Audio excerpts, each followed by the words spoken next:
It's time. Well, I double pressed the button, so maybe it's not time here. Now it's time. There we go. It is that time again, ladies and gentlemen. Welcome back to the first Friday of the month. Let's make it happen. We have so much to do, so much to see, but most importantly, it is a day to celebrate. A former AWE champion, her birthday is in her name. Everybody say it with me. Wish a happy birthday. Hold on, let me stand up for this one. I gotta stand up for Miss March 7th. Happy birthday, March 7th, yeah! Ladies and gentlemen, do not turn your TVs off because tonight it is Friday Night Inferno. Good day, good people. It's another fine day. In the year of the paradigm, a shift has occurred. And welcome in to Friday Night Inferno. We have a fantastic show. A lot of it planned by the general. I got to take a step back. I kind of just like sat back, let the GM do their thing, but you guys don't even know who the GM is. So how about we get that information? How about we get that information right here tonight? How about we meet the general manager of Friday Night Inferno? Are you ready? You better get ready. Because we're gonna meet them right now. I think they're ready to walk out. Ladies and gentlemen, first of all, how you doing? Second of all, let's get the show on the road. What do I need to do that? Do I just need to not a wa-cha-cha? It's the fire show. The heat is on. Alright, what do we got here? Well, I know what we got here, but it's time to find out just who the general manager of Inferno is going to be. It is Makoto. Now I had to look around. I thought for a while, who can I bring in here? Who can I bring in here? Makoto. Yes, that is true.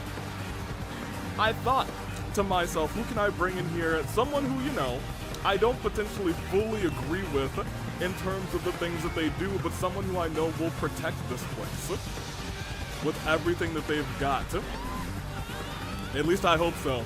We'll hear from our boy Makoto in just a moment. Oh, they got a purple. It's actually Orpal. Specially ordered. Oh, I hate the close-up, says the wind. Makoto is here for the first time in the AWE. Actually, I talked to Makoto when I offered this position. Makoto didn't take it immediately. Took a couple of days, but I you know what? We'll take it all back. Ray says, wasn't Yuma disappeared? Yuma is gone. But I digress. Let's let Makoto do his thing.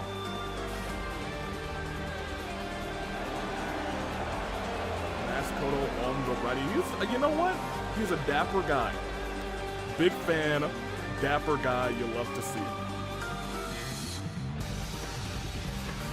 And he is finally here to address the AWE. What's he got to say? Okay. A nice good evening.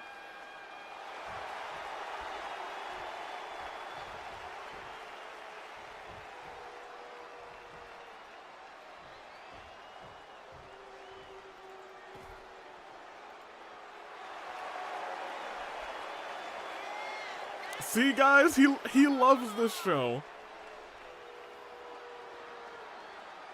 That's very true. I don't agree with everything you.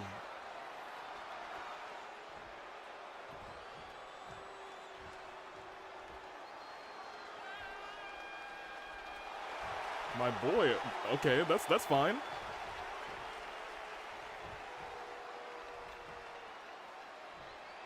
March has selected all of the competitors for tonight's golden ticket qual. I didn't even know this was on the board. That's not even on my thing. And golden ticket qualifiers they're open. They're open right now. The submissions are open. Goodness gracious.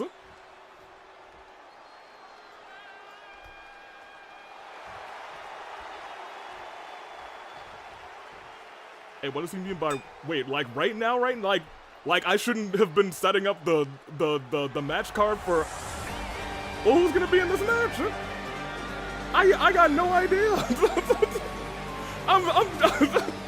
This man started things off crazy.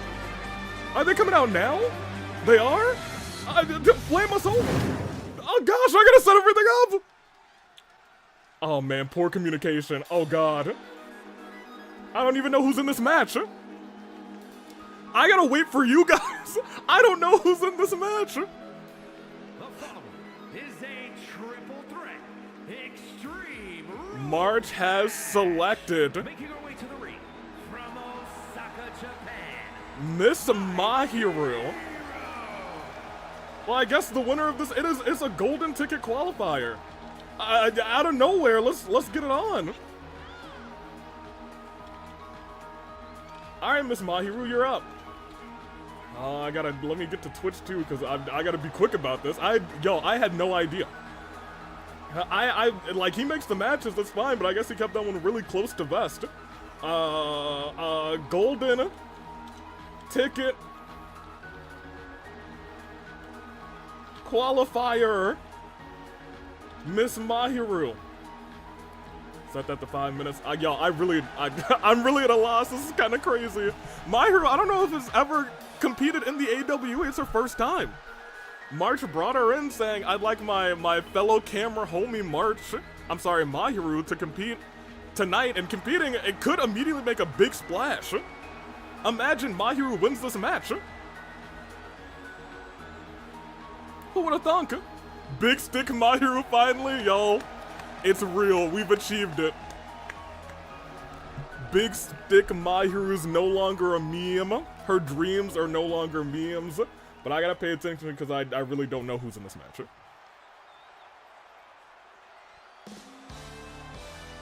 This sounds familiar.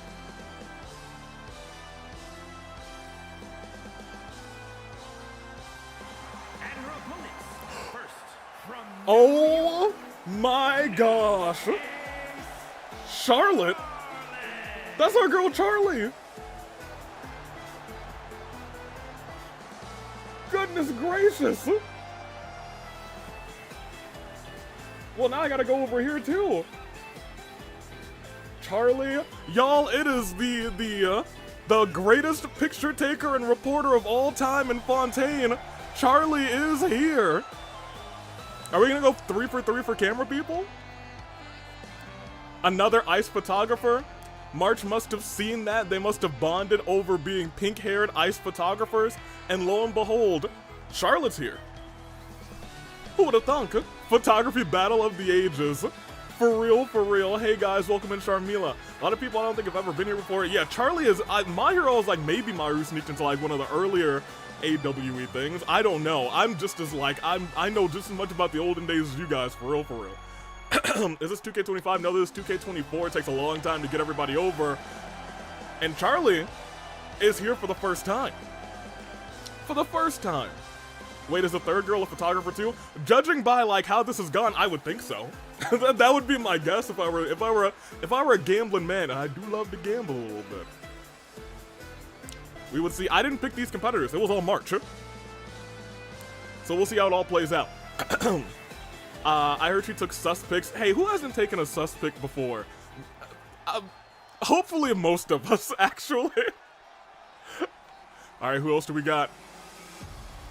and from out of this world. Firefly? Yo, these are 3 people who never competed.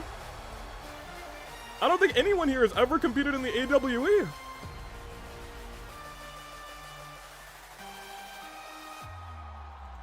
Here, and here. Okay, well, I can actually put out predictions. My gosh. Firefly, yeah, y'all, I'm shocked. I'm just as shocked as you guys. While Firefly's an odd one out, is she a photographer? I don't think so. I don't think so. Will Firefly fight with her, with or without her Sam armor? That is a good question. At the very least, this character's from the same franchise, from Honkai Star Rail as March 7th. We got a couple photographers, and we got Firefly. Broke the streak. Ladies and gentlemen, we're kicking off tonight with a lot of excitement, to say the least. I am at a loss. I was not expecting to have this for commentary. I was ready to spin a wheel. I'm gonna be real with you. However, maybe that is the energy that we're gonna get from Makoto, from our boy Makoto. That being said, I'm excited. I can't say I'm not excited. Let's see how it all goes on. Mahiru. Charlotte. Oh no, in armor too.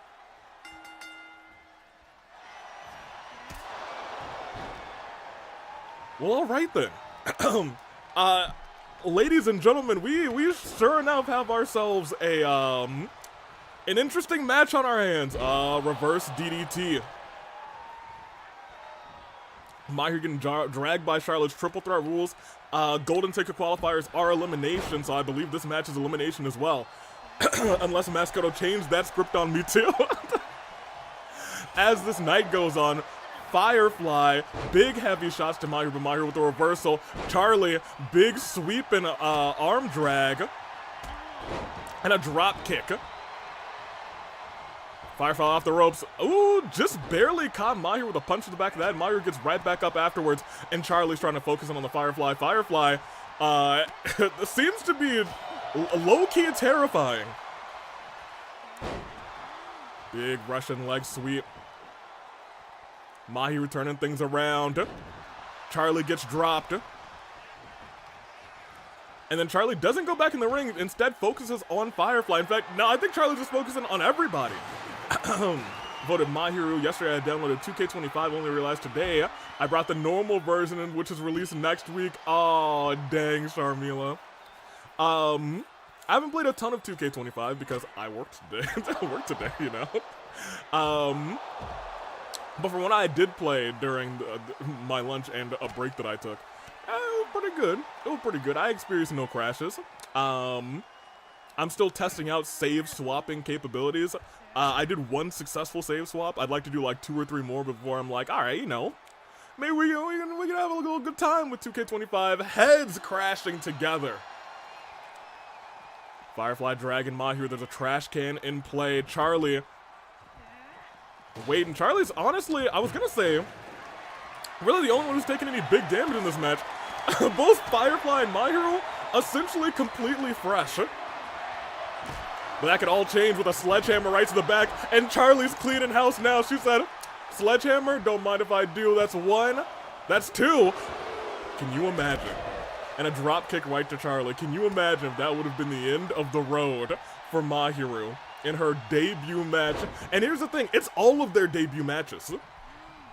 I don't think any of them have ever competed before in the AWE, and one of them immediately could have the opportunity of a lifetime, could immediately jump over to the golden ticket match.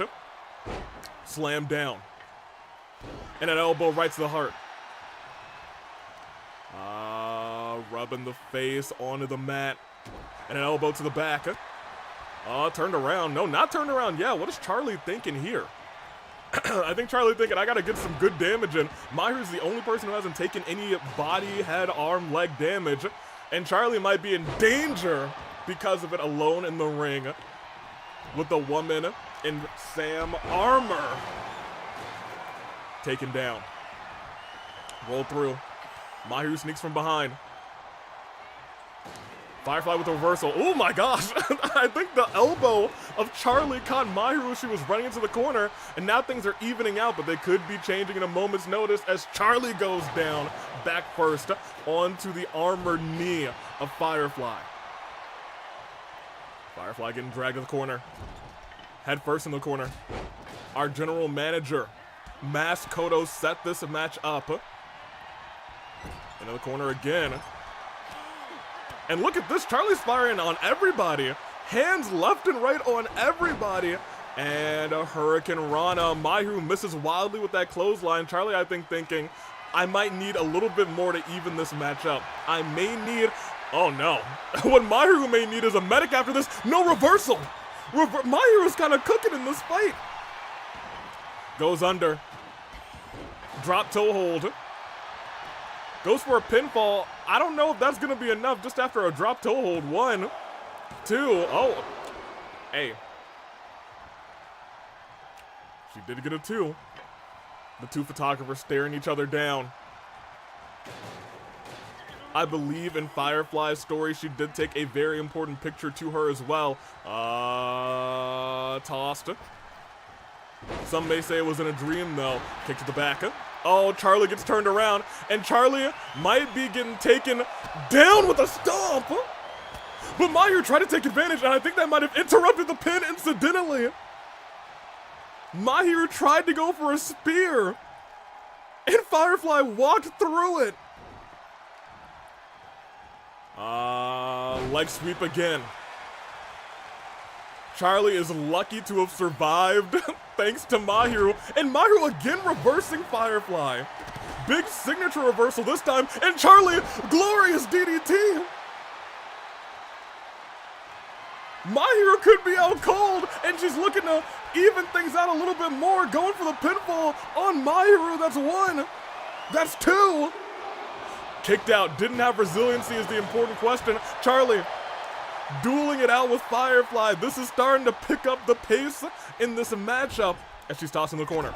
Big chops. And again with the chop, Mahiru rushes in with the spear. 1, 2. Firefly also kicks out without resiliency. Charlie may have been shocked there for a second. Charlie still has a finisher on lock. If she's able to use it, she can. At this point, neither of them have resiliency built up right now. Nobody does. The story of this matchup right now is nobody has resiliency built up. And almost everyone has a finisher except for Firefly, but that just changed after reversing Mahiru's. Mahiru going for, swinging neck breaker. Charlie going for pure damage and chaos. As ladies and gentlemen, is it really a triple threat match if we don't have a ladder bridge brought into play? Oh, what is she doing here? Ground and pound. Goodness gracious. Is that circuitry? Sparks flying from the head. Oh my gosh, her face went right on to that sledgehammer. I was gonna say sparks flying from the armor of Chagirl, of Firefly. Reversal again by Charlie. Oh, wait a minute. What does she got here? Ooh! Turned around, didn't go into a pinfall, which is surprising. But she does go for the pin. That could be all she wrote. A Pop Rocks-esque move, and it is enough to burn resiliency. Charlie has the upper hand right now, at least on Firefly, but that all could change with a very game Mahiru. Face first. Turned around though. Mahiru again! Mahiru's reversed everything that Firefly has thrown at her. Oh my gosh. Up on the shoulders. Dropped head first on the turnbuckle. Charlie whipping Firefly. Again, ground and pound. Sparks go flying. And look at this, Charlie going crazy face first into the mat. Big chops then going right after Firefly. Charlie wants to report in that she's the main event, that she's going to the golden ticket match. Did you see how it ricocheted off of that armor? That thing almost knocked out Sammy. Mahiru stepping right back in. These ladies all still have a whole lot of give, but Mahiru, turnabout's fair play. As now it's Firefly who reversed Mahiru's finisher. Mahiru, who's now dead in rights on that ladder. But look at that, tossed out, and oh no. Firefly, certainly you can't be thinking. Certainly you can't be thinking. It looked like she thought about it, celebrated for a second too long, went for an overhand strike, but instead, Charlie catches a strike right to the throat. Charlie tossing the corner. Mahiru sneaking up behind, thinking maybe I can catch Firefly off guard. Oh my gosh! Oh my gosh! And a spear right afterwards! 1, 2, and that's resiliency on Mahiru. Oh my gosh, Firefly! What a sickening combination! Charlie's getting dragged center of the ring. Didn't see Mahiru's already gotten back up.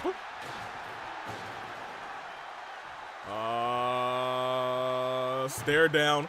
She was going for it, it looked like, but Mahiru catches her off guard. Charlie goes flying and goes for the pinfall. I can't see the shoulders. I don't know who's functioning these cameras right now, but that's 1, 2, and that's resiliency. Not a single soul has it in this match now. It is anybody's fight. One of these ladies is going on to the golden ticket match. Who is it gonna? Oh no, a barbed wire baseball bat. As Charlie's face first into the turnbuckle, and oh my gosh, brains Mahiru. Mahiru might be out cold for 1, for 2, and that is the end of Mahiru. Oh, but she bided her time! The final filter connects, and Charlie's going on to the golden ticket match.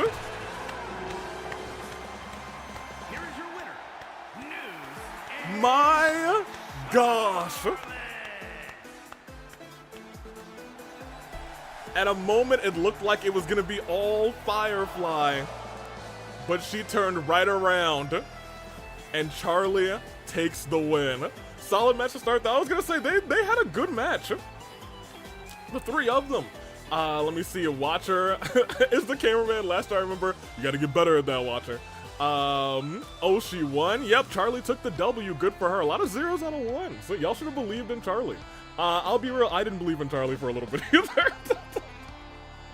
But that is our starts to our show. An electric start, and we already know one name going on to the golden ticket match.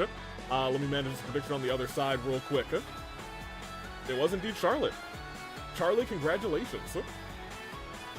Good for her. Hey, she made a name for herself in her debut match, but I'll be real. I think all of them did, and we might have to have Firefly and Mahiru running back with how many times they reversed each other as the flames ignite, and our show goes on. How that was for a future briefcase opportunity tonight. We got a couple championship matches, and the first one is about to take place. The only bad thing was the awkward camera placement twice. That is very fair. Our camera people need to get on their jobs. Kuzu needs to show up. He usually gets things right. That being said, it is our first of 2 Fight Forever Championship matches. Which means it's time to bring out the wheel. Every time I bring out this wheel, I worry a little bit. For the safety and the sanity of our competitors. But then I say, hey, you know what? These have been some fun matches, so let's see exactly what is going to go down tonight. It will be Ryoma, it will be Tartaros, it will be the Fight Forever Championship, and it will be in... Wheel? There we are. And it will be in... Click that bad boy. Oh boy. As we've said before, this wheel, oh, I pray that March doesn't have the same fate. I pray that March does not have the same fate. If this spins dojo match again later tonight, oh boy, is March potentially doomed. Even though March, you know, could be doomed regardless. Let's be real, she's fighting Sakura Ogami. That being said, let's go and get your predictions out. We got... Nobody picked Charlotte on the Twitch side, which I think is funny. We have... Fight Forever. It is Tartaros. It is former King Ryoma. They go one-on-one tonight, and I have to make sure that their match is a dojo match. I'm saying that for myself, not to remind you, dear audience. I swear I closed this poll. YouTube? Thank you. Alright. YouTube, this one's for you. Fight forever. Ryoma. The challenger Tartaros. Looking to earn it for a second time. Can he do it? We will see. Let me edit this match real quick. But Sammy is 11 and 0-11 versus Drew. Oh no, Sammy. Let me see. See, our Sammy needs to fight Drew. Our Sammy, the referee. Customize match-a-rooney. Little custom match. Little dojo action. And a little championship on the line. Will Tartaros' farewell tour see him hold this championship a second time? We'll see. Voting Tartaros. Yeah, I'm curious to see what you guys are saying for this one. March is the Sami Zayn who beat Hina, but she's also the Sami Zayn who got murdered. I understand what you're saying. By Sakura the last time. I don't think she got like 4 moves up on Sakura. Sakura barely broke a sweat last time. But hey, March has learned. Maybe she's got some birthday luck. Maybe she turned the TV off. Regardless, let's see the show ignite. As our night continues. The following contest is a 2 out of 3 falls match and is for the Action Wrestling Extreme Pure Fighting Championship. Those are sure a lot of words. Voting Tartaros says Hazel. I gotta back my boy Tartaros. This will be a fun back and forth match. He showed me respect. I'm doing the same. I think Tartaros has earned a lot of our respects rather, during his stint so far at the start of this year. He's kind of a lad. He's kind of that guy. Slowly but surely, he's turned into that guy. And I respect it. I appreciate it. I love him for it. He's always ready to show up for a fight. He knows that his time remaining in his career, it's counting down. Tick-tock. If this Tartaros' retirement tour, when is his final match supposed to be? And what happens if he's holding a championship after his last match? Surely he just retires, or I guess relinquishes, vacates that championship. His last match won't be here. It'll be at his home. Not his home, but it will be at home.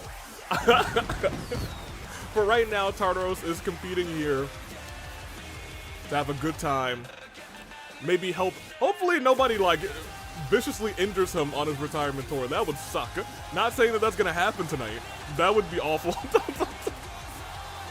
That's not foreshadowing, I promise. I've never foreshadowed anything in my life. He'll be alright. That being said, he is probably watching his back for Kyutaro Burger Berg, the man who went a little bit wild on him very recently.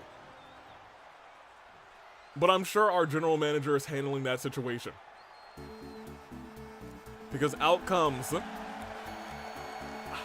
I'm not used to him not wearing his crown. But you know what? It's good to see him with the title again. Ladies and gentlemen, the man who beat Mark Hendry to reclaim the Fight Forever Championship. Formerly Kang, Ryoma. We love to see him. He's a lad. He's a genius. He's a G. He's a baller. And you know what? I don't know if I have him retaining this one. But I do have this match potentially stealing the show and potentially being the match of the night. There's kendo sticks galore under that ring. And we'll see how this all plays out. Ryoma. Tartaros. One-on-one. Dojo match, 2 out of 3 falls for the Fight Forever Championship. March watching closely saying, if it's a dojo match, oh boy, is it going to be a bad birthday for me. Introducing the challenger. We'll see. From Berlin, Germany, weighing in at 278 pounds,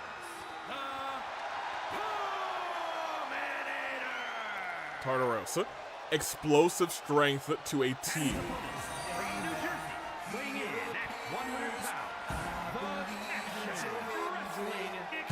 And I believe in Blue Booth YT. Welcome in Blue Booth. Thank you for the follow.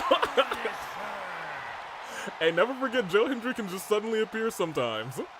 That man knows what he's... Even when the redeems are off during these shows, he still knows how to appear. There he is.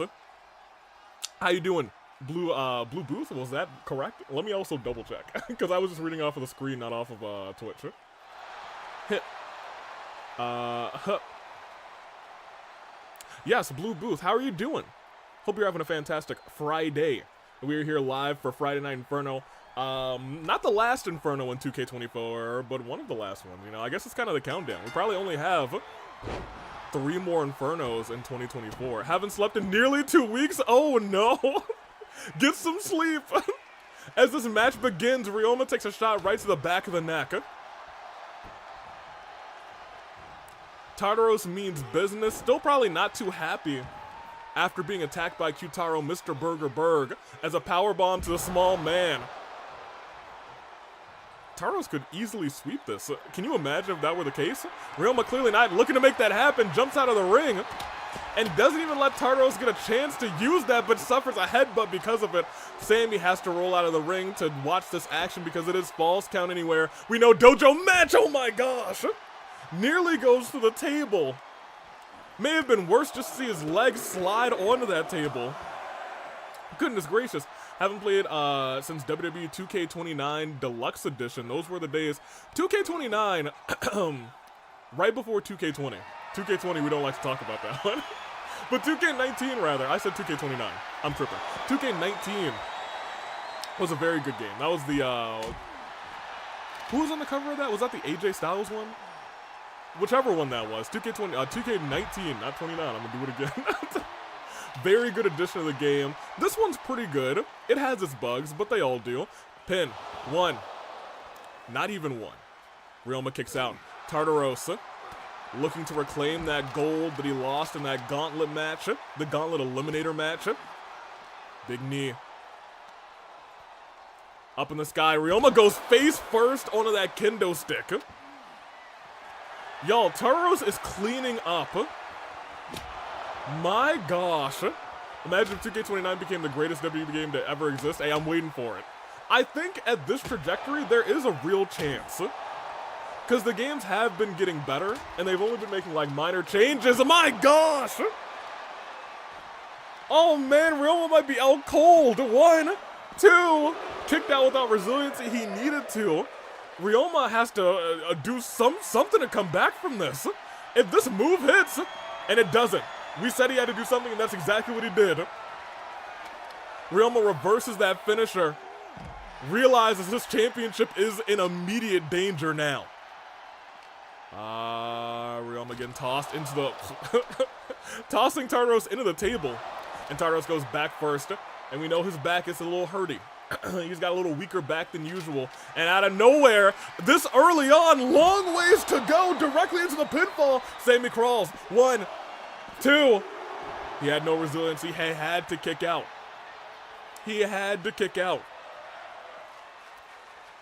Wouldn't be surprised if was good YouTube. Fair enough. Huh? I had some good times with 2K19.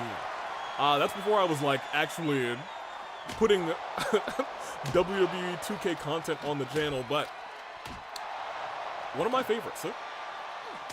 Up there with oh, wait a minute. Maybe we gotta focus back in.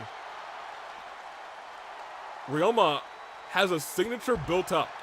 And Tartaros rages up. If this move hits once again, Ryoma could be in danger. Double knees right to the face. Code has been broken. 1, 2. Resiliency burned. Ryoma's title is slipping away. Barely has a grasp on reality at this point. As Tartaros... Wait, hold on. Tartaros, hold on. Wait. It's a dojo match. It's not a stairs match, my guy. Ryoma may have just saved himself. Tossing Tartaros again, this time into the table, almost into those steps, and face first onto the mat. They've almost exclusively been fighting in this corner to the side, as Sammy's just forced to watch on. Big uppercut, and oh, spine buster into the stairs. We talked about his back. We talked about the back of Tartaros. We might have to talk about the back of Ryoma after this. Goodness gracious.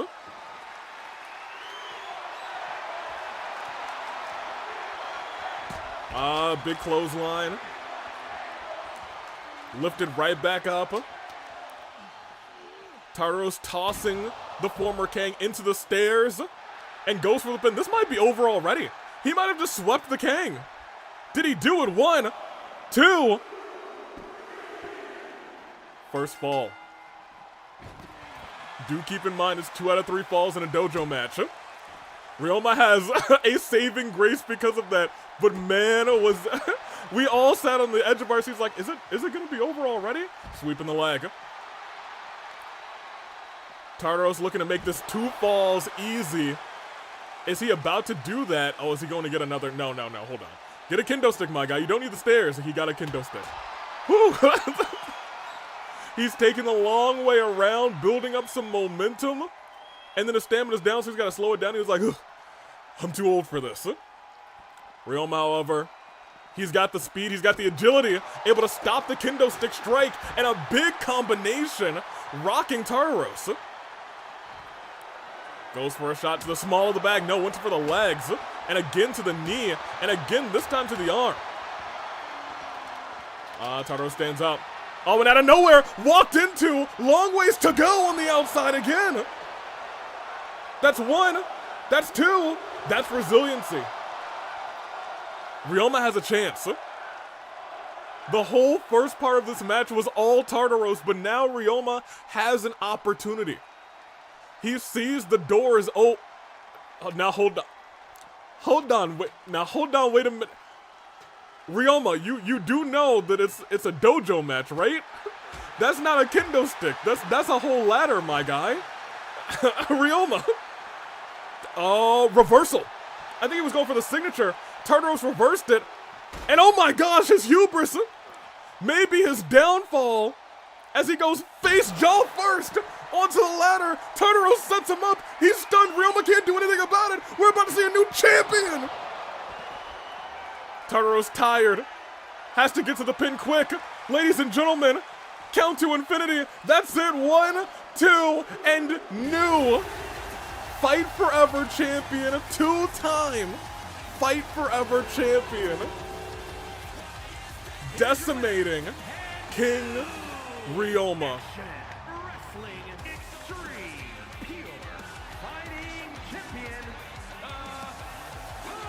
He's done it again. It's back in his hands. Lost it, ended up fighting his way back to it. And now, it's Fight Forever champion. Good for him. Good for Tartaros.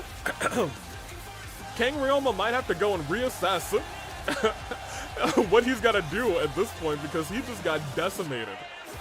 Although, when you think about it, Tartaros has been decimating a lot of like our tried and true. Oh man, Tartaros might be in trouble. He fought the repairman, decimated the repairman. He fought Skull. Didn't really decimate Skull, but Skull was unable to put him away. And now he's just taken down the former Kang. Tartaros might be someone to watch as his career winds down, as the flames continue to ignite tonight. Congratulations, Tartaros. New Fight Forever champion, but will he be the only new Fight Forever champion tonight? March on her birthday looks to do the same thing in our main event, but that's later on. Right now, we got ourselves a couple Boyflops and a couple repaired, so let's see how this matchup kicks off. Let me get you guys your predictions real quick. Tartaros took that W. And on the YouTube side, it was favored to Tartaros. Good for him. Proud of him. That being said, let's switch things right back around. It is tag team action. It is the Boyflops. It is the repaired. Will they flop tonight? We will see. Twitch, let me get you yours real quick. It's tag team action. It's the Boyflops. It's the repaired. And they're going 2-on-2 tonight. And that match begins right now as things continue to heat up. Hey, put the fire on the screen real quick. Excellent. Let's see. Rooting for... Oh, no. It's not Wild Wild West. It's actually the Boyflops. And speaking of, I think I smell a boy flop. The following contest is a tag Indeed I do. fall. Introducing first. It is the Never Again All-Star Champion, It's of hell. Weighing in Arataki Ito. 30 pounds. Itonya. Now look, I give Ito, I give him a whole lot of flack. Sure, he fought for the All-Star Championship one more time, saying that if I lose, I'll never fight for it again, and he lost. Sure. Was that a bad decision? Yes. Did he flop? Certainly. Did he, still believe in his tag team partner when he fought him one-on-one, and then, got suckered in by a very diabolical Yosuke? Yeah. Did he flop? Because yeah, a little bit. But I'll tell you what. This time, maybe he'll flop together. It might be the boy flop dream. Not the boyhood dream, it's the boy flop dream tonight.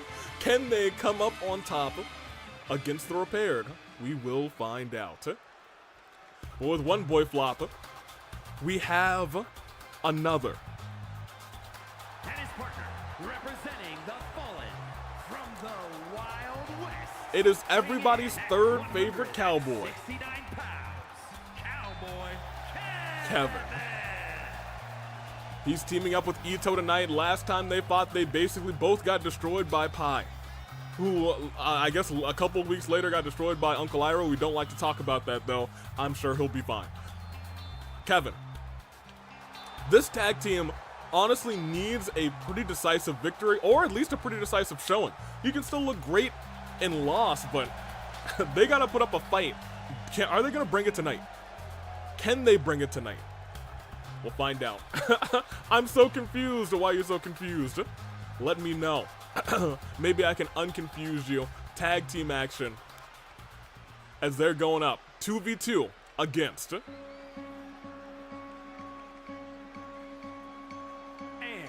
from Japan, weighing in at 400. The Repaired not coming out together.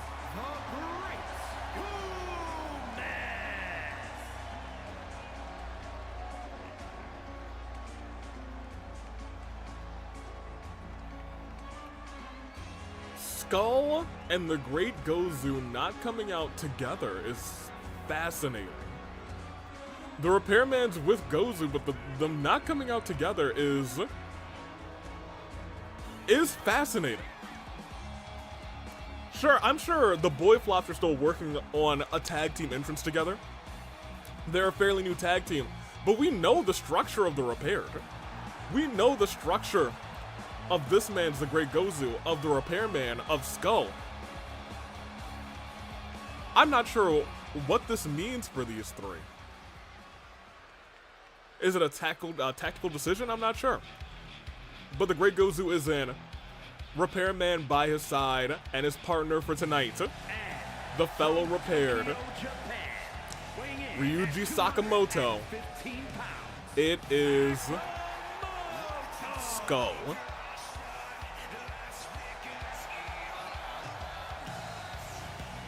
Skull was this close to defeating Tartaros, but lost by countout. He steps into this match where he beat Shadow, and Shadow beat Kevin, but Kevin pinned the Repairman. Skull won the whole thing in the end, but you know what? Kevin still said, hey, I'd like to go toe-to-toe against the Repaired. Ito has him as backup, and I guess the match was just booked. The Repaired have not competed together in a long time. It's kind of do they still have the same unity that they used to have? Sure, they all have that one Repaired eye, but does that really hold any unification between them? They all have gone on to splintered off to do their own thing. Hina had the run of a lifetime last year. Hiroko went home to her son. Boss is kidnapped, I believe, which is unfortunate, but you know what? It is what it is. Someone will figure that out.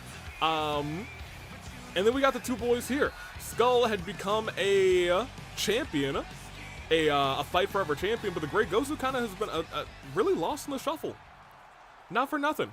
Poor boy, but it is 2v2 tonight. The Boyflops. Ito starting off. The repaired Great Gozu is looking to bring his fist into action.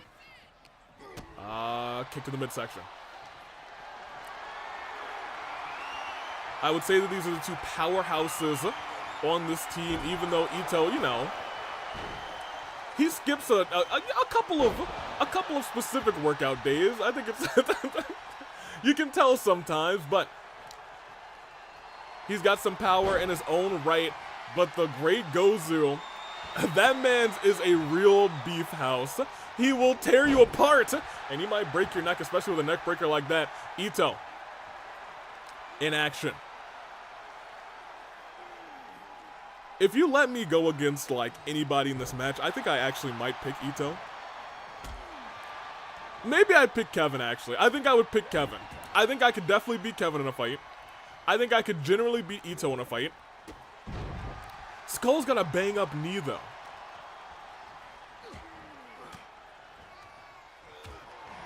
Let me think about that. The point I'm making here is the Great Gozu is definitely the person I don't want to fight. Look at what he's doing. Right now, the Boyflops are kind of getting 2v1'd again. It's happening again, you guys. Great Gozu has not, like, been tagged in, but he's also taken very little damage. But Kevin looking to change that, lifting the Great Gozu up. Kick to the midsection. AV, everything here would break you. I could beat Kevin in a fight. I could beat Sammy in a fight. Opening, I'll see you in the ring. I could beat you in a fight. Oh, hold on, Kevin going wild. We took our eyes off of Kevin for a second, and now tag back into Ito. They might be able to wear down the Great Gozu a little bit if they keep the pressure on. Gozu's up. In the corner, they're going to start using some tag team maneuvers that might be necessary to take down this behemoth of a man. Double knees to the back. Gozu starting to field in this match. They might be able to do it. I think they found their stride. Cap, now hold on a minute. And no cap here. I could beat at least one of these four people. Certainly. Kevin, you know what? If I had to pick one, I would pick Kevin, and I could definitely beat Kevin in a fight. I could beat Kevin. I could give him a old knuckle sandwich, and he'd be done. He'd be lickety-split. Look, this man, he just bounces out on the turnbuckle. I could beat him. He's basically knocked out. Go for the pin right now. Yeah, you can beat the referee. You know what? Sammy's a little crazy. I don't know. I don't want to fight Sammy. Up in the skies. Great Gozu. Back on his feet. That's the last thing that this team wanted to see. You got to keep it in mind. Ugh. Skull. Ryuji Sakamoto. Completely fresh. And he might look to stay that way as he makes a tag in. If he's able to get the first bit of offense, hold on.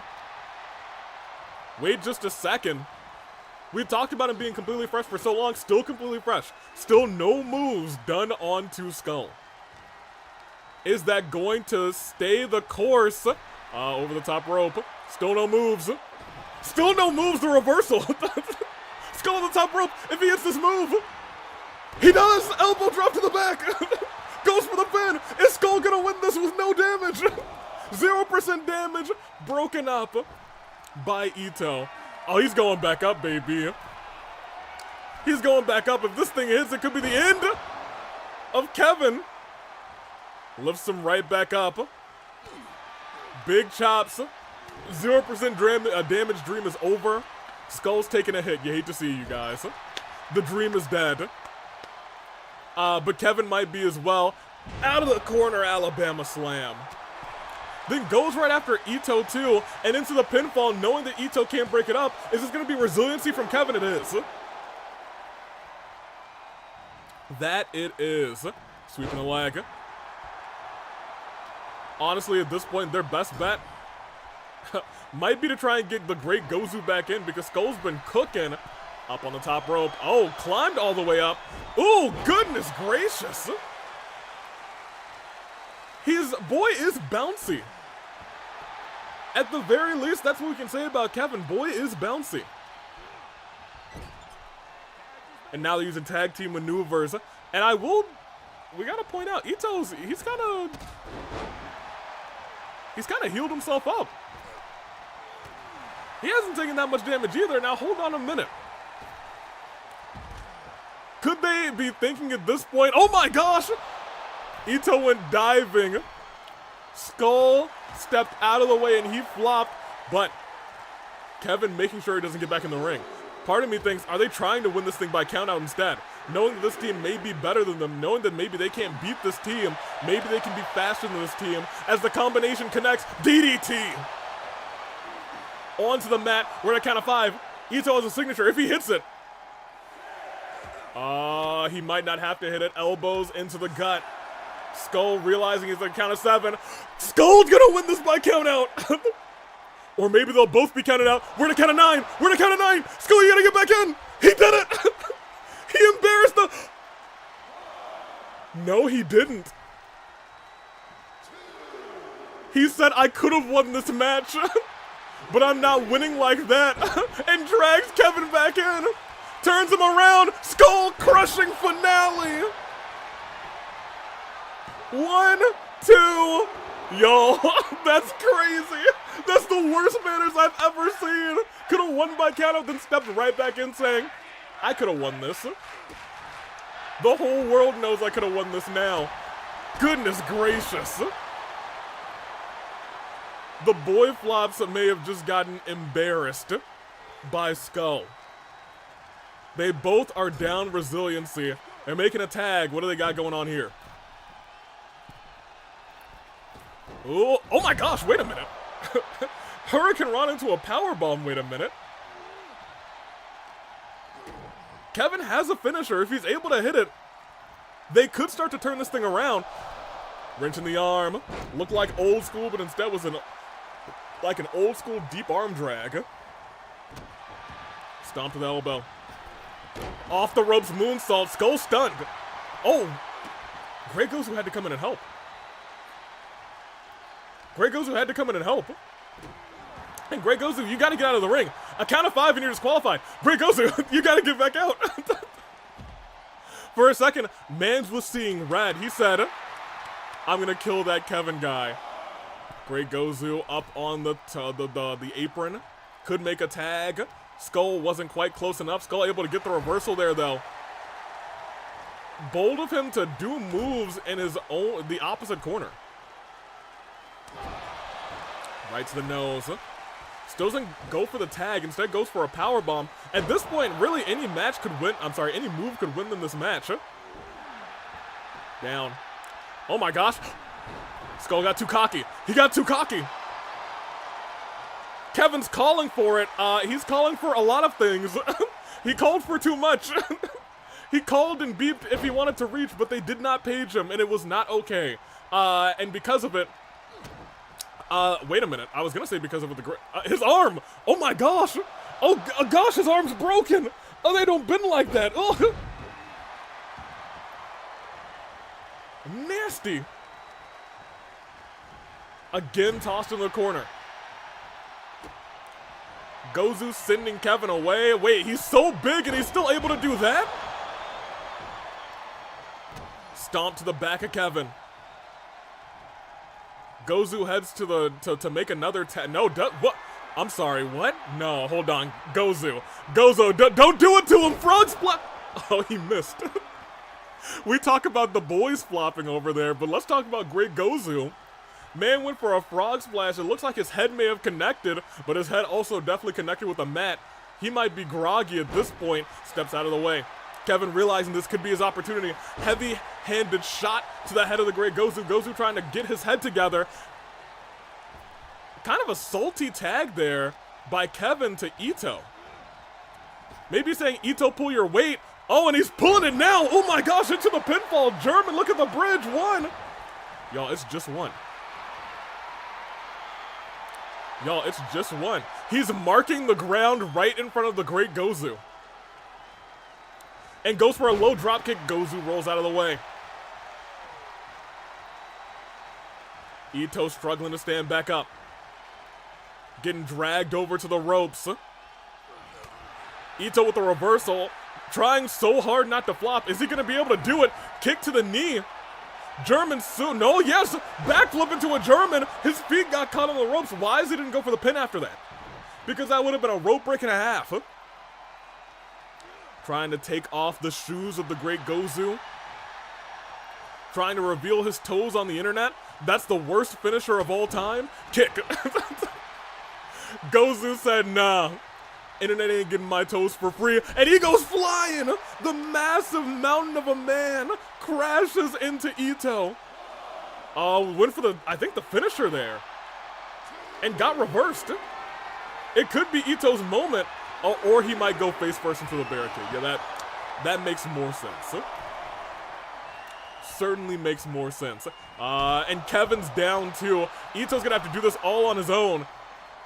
Unless Great Gozu is going after, okay, that's fine. That is fine by me. Ooh, he was going for a spine buster. Ito gets the elbow right into the traps of the Great Gozu. Reversal by Ito. Again, they're playing with the referee's count. Kick right to the face of Gozu. Ito slowly turned into a German suplex. Oh my gosh! German suplex onto the apron. Oh!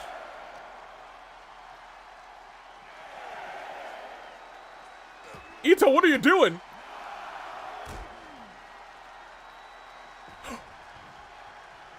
Oh, I thought he flopped, yo. I thought he flopped. I thought he flopped bad. After that amazing move, can you imagine if he flopped like that? That's crazy. There's been some intense 9 counts in this match. Too intense for my good. Swinging with that neck breaker. Ito trying to get out of here. I don't know why he would want to go outside of the ring. He's almost lost this match twice out here. Reversal. Survives against Skull. Ito has 2 finishers, tried to use one, got reversed right back. Oh no. No, not into the, oh my gosh, his head! Did you see his neck crumple? Oh my gosh. Oh. Skull, man, that was nasty. Count of 7. I think this time it was cute the other 2 times, but I don't know if man's alive right now.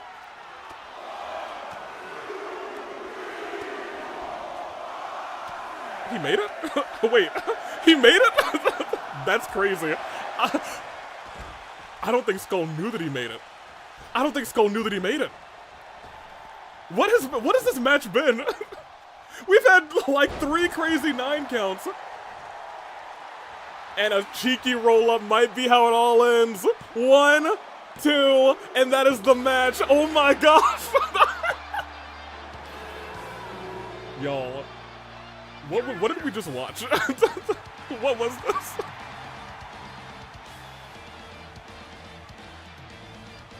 I hate to say it, but it feels like the Boyflops lost that match like 4 times. It feels like they lost the match 4 times. Ladies and gentlemen, the Repaired picked up a victory. Congratulations to them, my gosh. I will say that match had me on the edge of my seat 4 times thinking, alright, this is a countout victory. And then it won with a roll-up. I think that is so funny. Ryuji, after round 2 match, he did. He could have won that match like 3 times. Ito, poor boy. I will say though, Ito definitely flopped way harder than Kevin. Maybe at some point we'll do a best of 7 series to see which of them is really the bigger boy flop. That being said, that is our match. The Repaired took the W. Where we at? Here. And here. Choose outcome. It was not the Boyflops. Not at all. Not in the slightest. That being said, we got ourselves a 3v3 tag team match. And it is. Is it 3v3? Oh no, it's a handicap match. Oh no. Hold on a minute. It's not 3v3. Oh boy. Handicap match it is. Miku and Disciples versus Mona and Klee. I don't know why they wanted this, but they sure got it. Well, I know why they wanted this. Klee is still very determined to bring Chi-Chi back to the other side, since she's gone to the other side. Chi-Chi unconvinced since Klee had to basically cheat in their match to win. That being said, we'll see how this all plays out. It is handicap match. It is Miku and Disciples versus Mona and Klee. 5 minutes on the Twitch side. Let's make it happen. Shall we? I think we shall, as things continue to heat up. Let me count with the chat. 2 out of 3, yeah, let me see these prediction counts. Let me see these prediction counts. Cherry saying,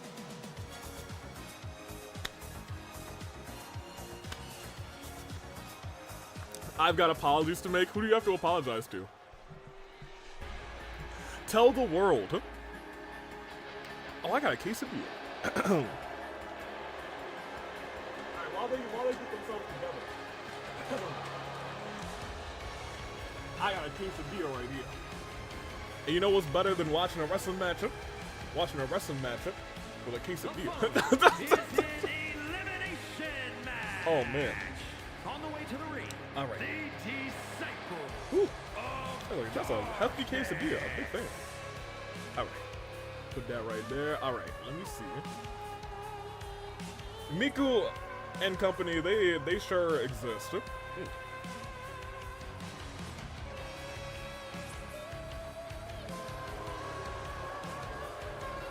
That's a good quesadilla, actually. Hold on. Wait a minute. Why did Chi-Chi push Futaba?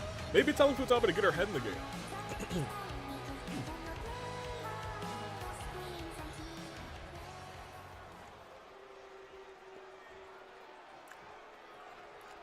Back 2 out of 3. Welcome back, Knight.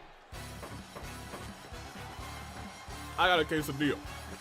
And I will feast upon while these entrances are going on. I only got one more, so I better hurry up.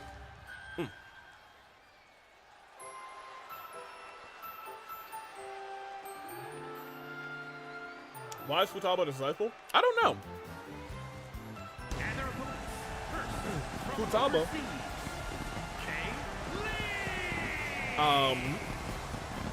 When I talked to her, she just said she chose to follow Miku. I don't know why. It still doesn't make any sense to me. Not for nothing.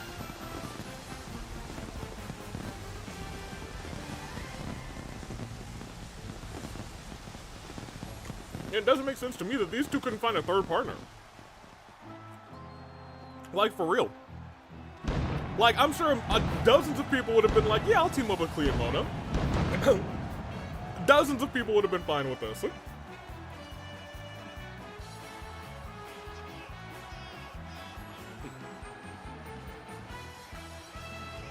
Just like, I'm fine with this quesadilla.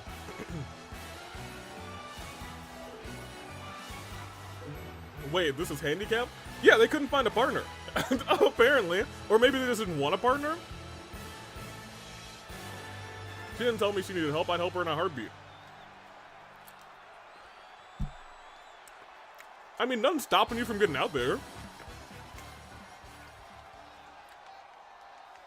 If you want to go, just go. And from out of this world,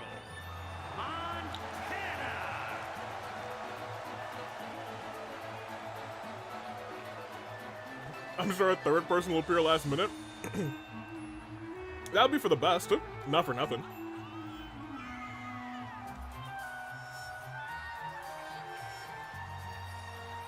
Mona seems to have... Okay. Let me be real.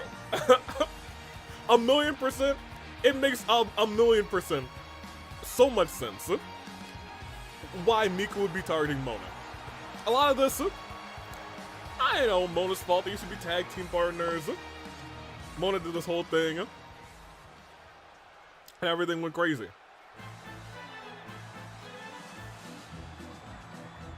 What? And from parts Wait, unknown, it is Cherry.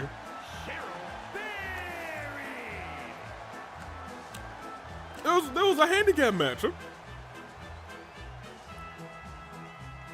Cherry, I was like half joking. I was half Jay. I was just kidding. What are you doing? Hey, you know what? I can't stop. You go and do your thing. That's crazy.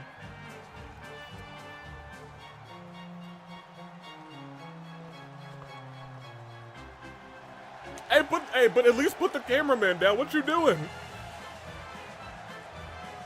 At least put the cameraman down. Now, I do want to point out, this makes even more sense. I'm sure Miku was very happy to just beat a Mona, but this one, a lot of this is, a lot of this is the fault of Cherry as well. That's crazy.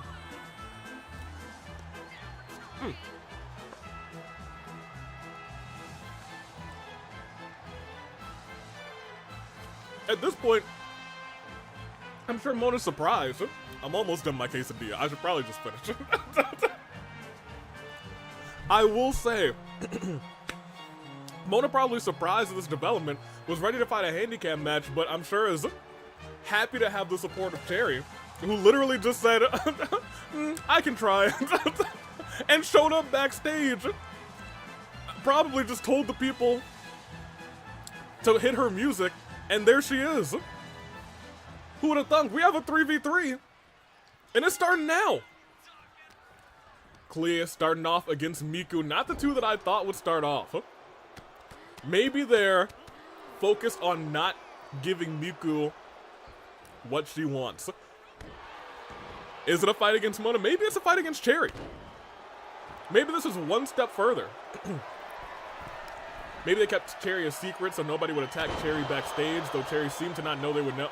No, this was scheduled, unless they really did keep it a secret from me. For real, it seemed like it was going to be a handicap match. Roll up. One, not even. We've seen this deity Miku in the past lose very quickly.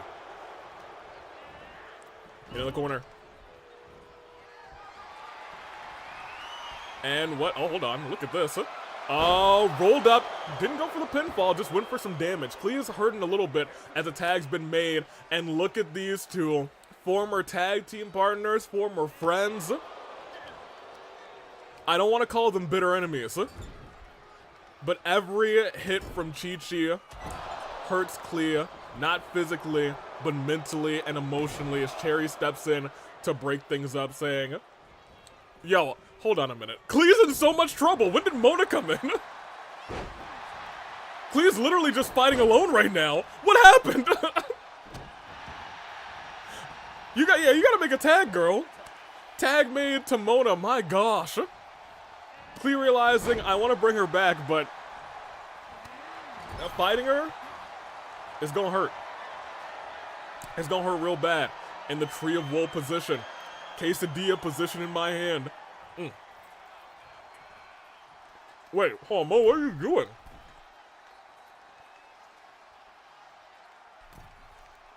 Mona, what are you? Oh my gosh, she's going coast to coast.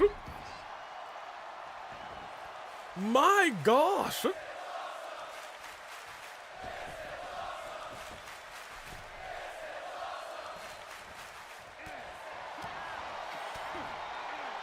Yo. I have so many things to say, and I'll say them in a second. But the thing I want to say right now is this is a really good quesadilla.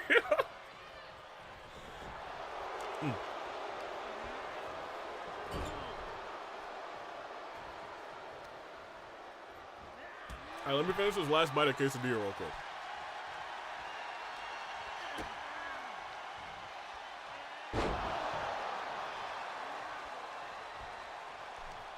Put me back in real quick.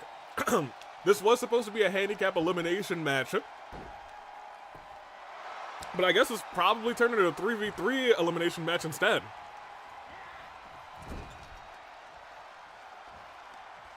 I'm sure immediately Mona was like, wait a minute. Sucking her in, kick right to the head. This is the best we've seen Mona in a little bit. Mona's been on a little bit of a cold streak. Losing to this group, losing to the Flame Tribe, and getting, okay, she she did just get embarrassed by Chi-Chi there. But one move a match does not make, unless the move is all there is in a match. Looking at Trick Williams Tuesday night. All right, shot to the back. Chi-Chi lifting Mona right back up, trying to bring Mona to the corner. What is she thinking? Not thinking about attack. I'm sorry. What kind of ghostly punches are you using? How is she doing this? Yo! I was gonna say, is Chi-Chi part ghost? I think she's like full zombie, but like, how'd she do that? Oh, and now Mona's getting bullied. Bullied in the corner and forced to make the tag to Cherry. Cherry in this matchup, and now we're, I think maybe for the first time in the AWE, in an AWE arena, in a ring with AWE on it, we're seeing Cherry going one-on-one with Deity Miku. I would say potentially her biggest mistake in the AWE. And she's getting hit a couple of times for it. Miku looking to hurt Cherry immediately in this fight, going for a superplex. And Cherry immediately writhing in pain, but gets a knee up. A step faster than Deity Miku, not letting her make the tag. As the tag's been made, Klee back in. Knee by Klee. Trying to choke out the Deity. Miku's rolling out. But Klee following, looking to take it high risk, double axe handles to the outside. Stomping on Miku. But wrenching that arm, and a stomp to the back. Klee, however, gets the legs up. Lifting Miku up. Punch right to the jaw. We're on a count of 4. Imagine both of these competitors getting out right here, right now. Wait a minute. Klee on the outside. It could be Miku who's out right here, right now. But it looks like Klee is looking to bring her back into the ring. At a count of 7. Goes for the pinfall. That is, I was going to say, it's probably... First of all, it wasn't resiliency. Second of all, Chi-Chi, what you doing? Chi-Chi stepped in and said, she'll be fine. My deity has this. I believe in her. Big clothesline on the Klee. Could that potentially be Chi-Chi starting to falter? Klee, however, reversed and slammed to the mat. And a stomp to the elbow.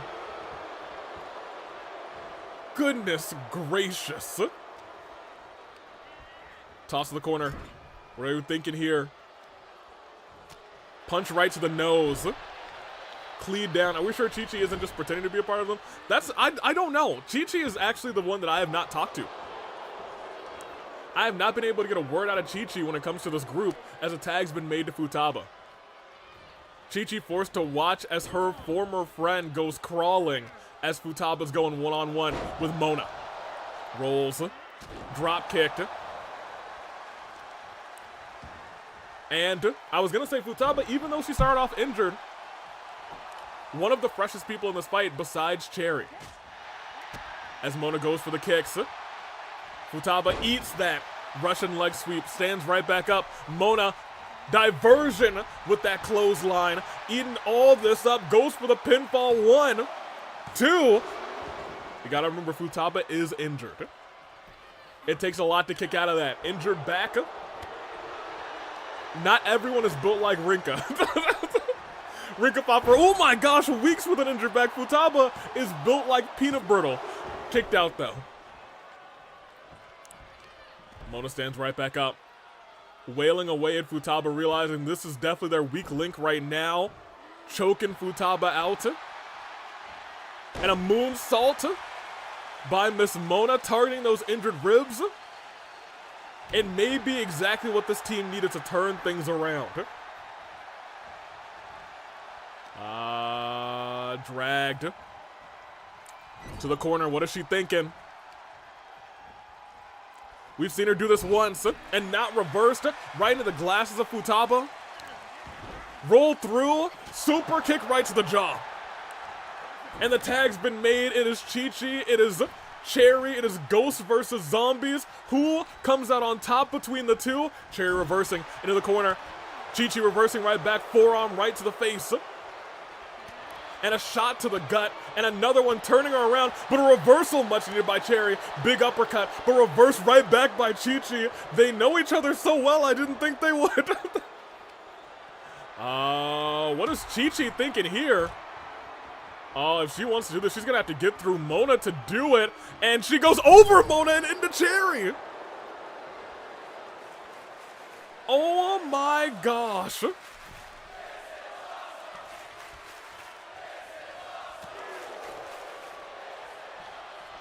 And goes after Klee. And a targeted shot to the back of the neck. Doesn't stop there, but the loss of focus may be giving Cherry an opening. Not one and all, but definitely an opening. And now Cherry looking to even the odds, going after Miku. Miku's going down. Staring at Futaba, Chi-Chi back in, and a DDT catching Cherry off guard.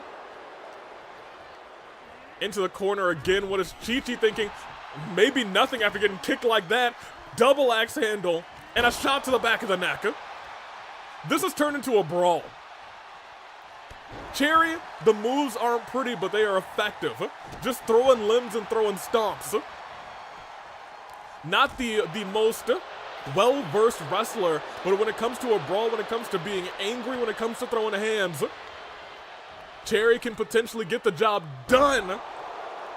But Chi-Chi's starting to slow things down, and that's not where you want to be as you're in the corner with these three. Elbow right to the jugular. Cherry trying to make that tag, makes it to Klee. And now we're seeing the two homies out of nowhere actually bombs away. One broken up. Finally, after the dinner signal sounded, who won the last match? Well, Sammy not only is down, but the Boyflops lost like 4 times. Not for nothing, Dragon Force. Goes down. Misses through there. Oh man, we got a bot. I had to have bots on this because I can't play Whoop That Bot. That being said, we can still ban our bot. Everybody, we can still whoop our... Wait, hold on a minute. No, not a super choke slam, no! Why? Oh my gosh! Whoop that bot! Whoop that bot! But also, Klee getting whooped by that. Oh my gosh! Uh-huh. I like it. Oh yeah, man. Oh yeah, man. Rest in peace to the bot. My gosh. This is starting to turn into just like rage from Miku and her disciples. Goodness gracious, they killed Sammy now. Also, welcome in, Jennifer. How you doing? Klee able to get the reversal, but hit in the back of the neck again by Chi-Chi. Klee, however, able to stay focused. Turns the tides on Miku. And rings that arm. Do you think if Miku is the one out first, that will rattle the confidence of her disciples? Can you imagine? Oh, hold on. Klee is so close to being stunned. Luckily, she saves herself. Goes wisely, very wisely to make the tag. One more hit, and it could have been game over for their team, keeping Mona fresh. And she is super fresh, actually, looking at her body and looking at her stamina. She's doing A-okay. And she's doing A-okay after that move too. Goes flying and forces the tag to Futaba. And Futaba steps in, immediately takes a shot to the back of the knee. But it ain't over yet. Tosses Mona outside. Maybe wanting to do, okay, there's, hey Futaba, I was gonna say, don't go jumping. There's no way you can make that. Instead, goes after Klee. Klee fires back with a punch. We're at a count of 1. Goes after Cherry. Cherry, however, is not able to fight back. What is going on here? Oh, a stunner on the middle rope. And look at this. Chi-Chi fighting Klee. I'm sorry, Chi-Chi fighting Mona on the outside, trying to distract her. Get Mona counted out. Mona looks like she's not letting it happen, though. Getting back into the ring. Mona staying focused. But look who just got wiped out. It was poor Klee. Klee has been taking a beating in this fight. What do they got going on? Tag team maneuver. Ugh! What just happened? what just happened? She just like pressed her face into the mat. She low-key glitched her face into the mat. Goodness gracious. As Futaba's taken down. Cherry's about to be taken down again. Oh no. No, not back to the apron. Goodness gracious. We're at a count of 2. Chi-Chi's still focused on her opponents. And I think she's starting to realize, no, she's not starting to, she's trying to steal the soul of Klee. It's the final boss, Chi-Chi. Whatever love that we thought that Chi-Chi may have still had for Klee, I think it might be all but not right now. All gone. My gosh, and this has just turned into chaos. Everybody's, the legal people just not getting into the ring. They're just brawling it out with everybody. Mona laughing in the face of Futaba, may pay for it, raking the back. What's going on here? Shot to the gut. Double-handed chokeslam connects. Mona, who was the freshest opponent, is now getting lifted up and maybe getting hit with that tombstone pile driver. Only Klee can come in for the save, and she does, immediately kicking Chi-Chi in the back of the ankle. Her Achilles heel, but she's got another one on lock. If she's able to hit it, Mona could be as good as gone. Stepped in. Mona gets a reversal, knows that she needed it. Lifting Chi-Chi up, suplex. Y'all, this is really turned into just anarchy. Chi-Chi really has been targeting Klee, says Hazel. It's true. Give me that soul. It's crazy. Oh my gosh, Miku catching a stray. And then Chi-Chi getting taken down. And who is gonna get this tag is the real question. Mona has to make a tag, and it's to Cherry. Former Alliance members. Chi-Chi found a home with the honorary ghost. Goes under. Goes under again. But right now, Chi-Chi's finding herself back on the mat. Goes in, and I want to point out, everybody's still got a save. Chi-Chi wisely rolling out of the ring. Miku getting rocked right now by Cherry. And you have to wonder what's going through Cherry's mind, because, you know, sometimes you gotta think, what's happened here? Does Cherry blame herself? Is the fault that Miku is like this? Well, not fully to blame. A lot of it's Notorious' fault. Cherry's probably like 40% to blame for actually giving up the soul. That being said, let's see it all play out. Oh, toss into the corner. Tag's been made to Futable.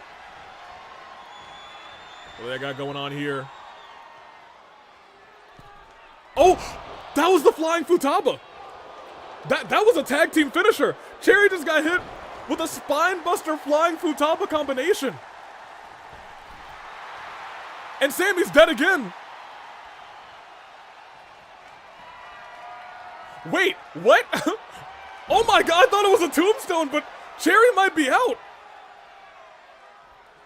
The only reason Cherry's not getting the 1, 2, 3 right now, goodness gracious, is because Sammy's dead. Oh gosh, the arms. Nearly broke both of Cherry's arms, and a double kick right to the chest. Sammy's still dead.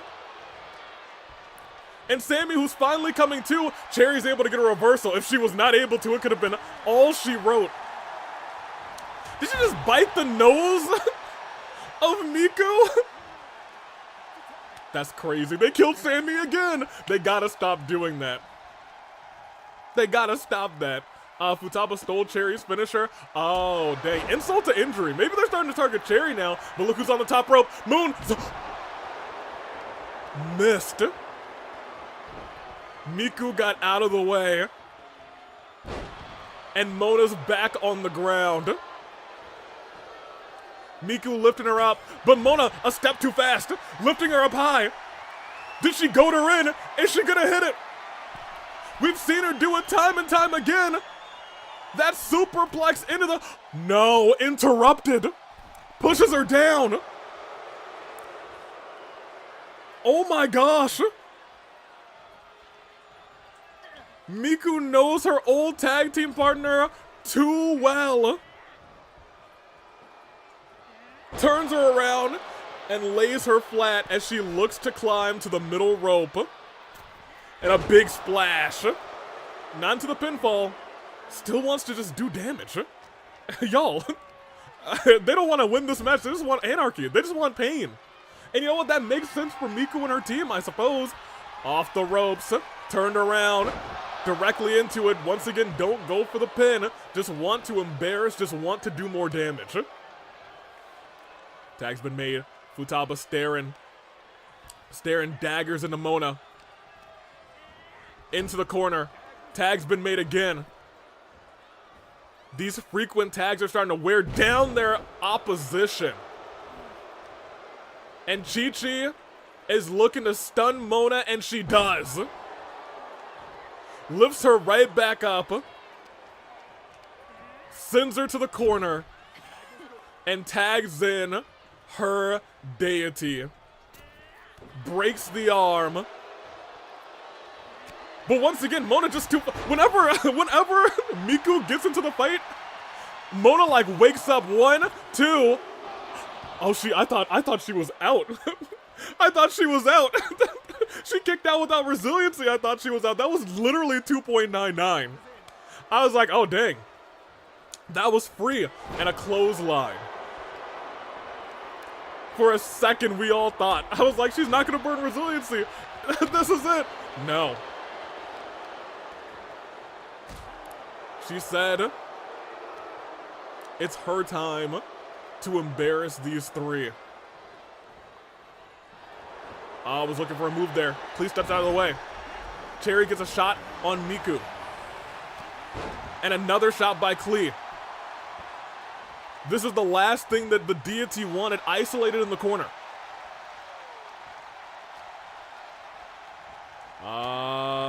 Face full of fist and a back full of axe handle.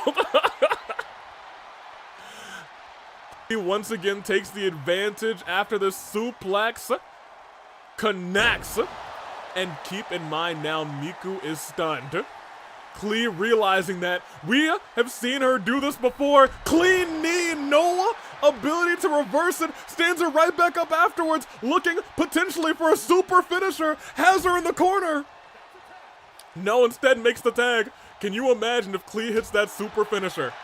Can you imagine Mona tried to hit that, that divination, but instead, reversal. It's like whenever the both of them are in the ring. Like Miku woke up that time, she was like, I'm getting trounced by Klee, but Mona ain't letting that happen. The opposite effect happened the other way too. Very interesting ring psychology from these 6 ladies. Rolled out of the way. Into the corner. Oh no, Futaba. Futaba, no. No, Futaba, please. Everybody avert your eyes.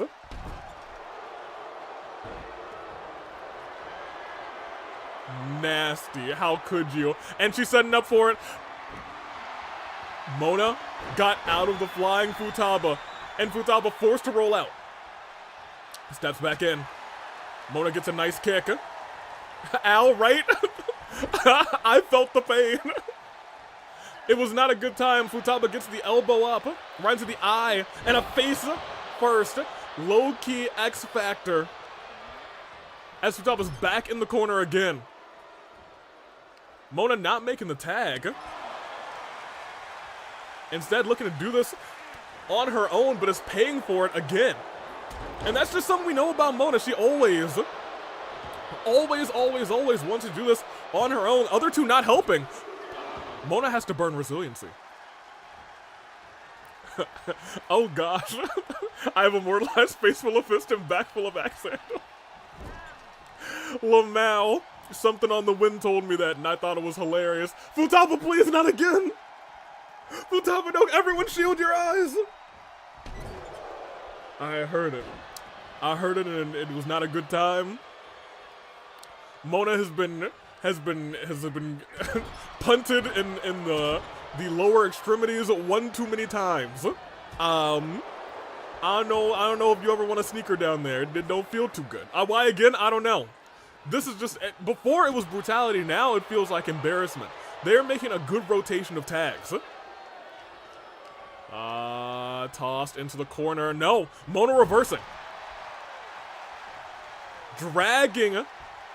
Chi-Chi, and look at this. Oh my gosh, the flip with it too?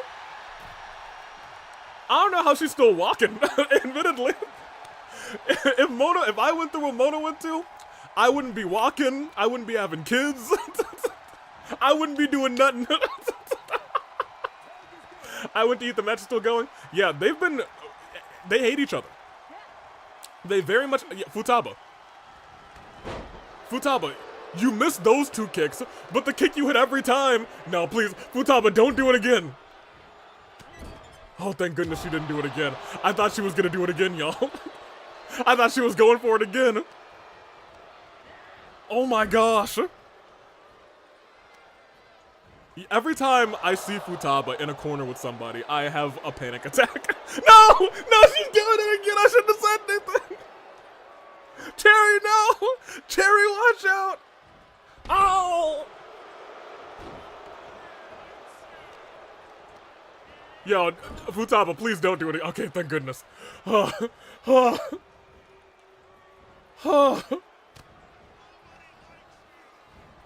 Y'all,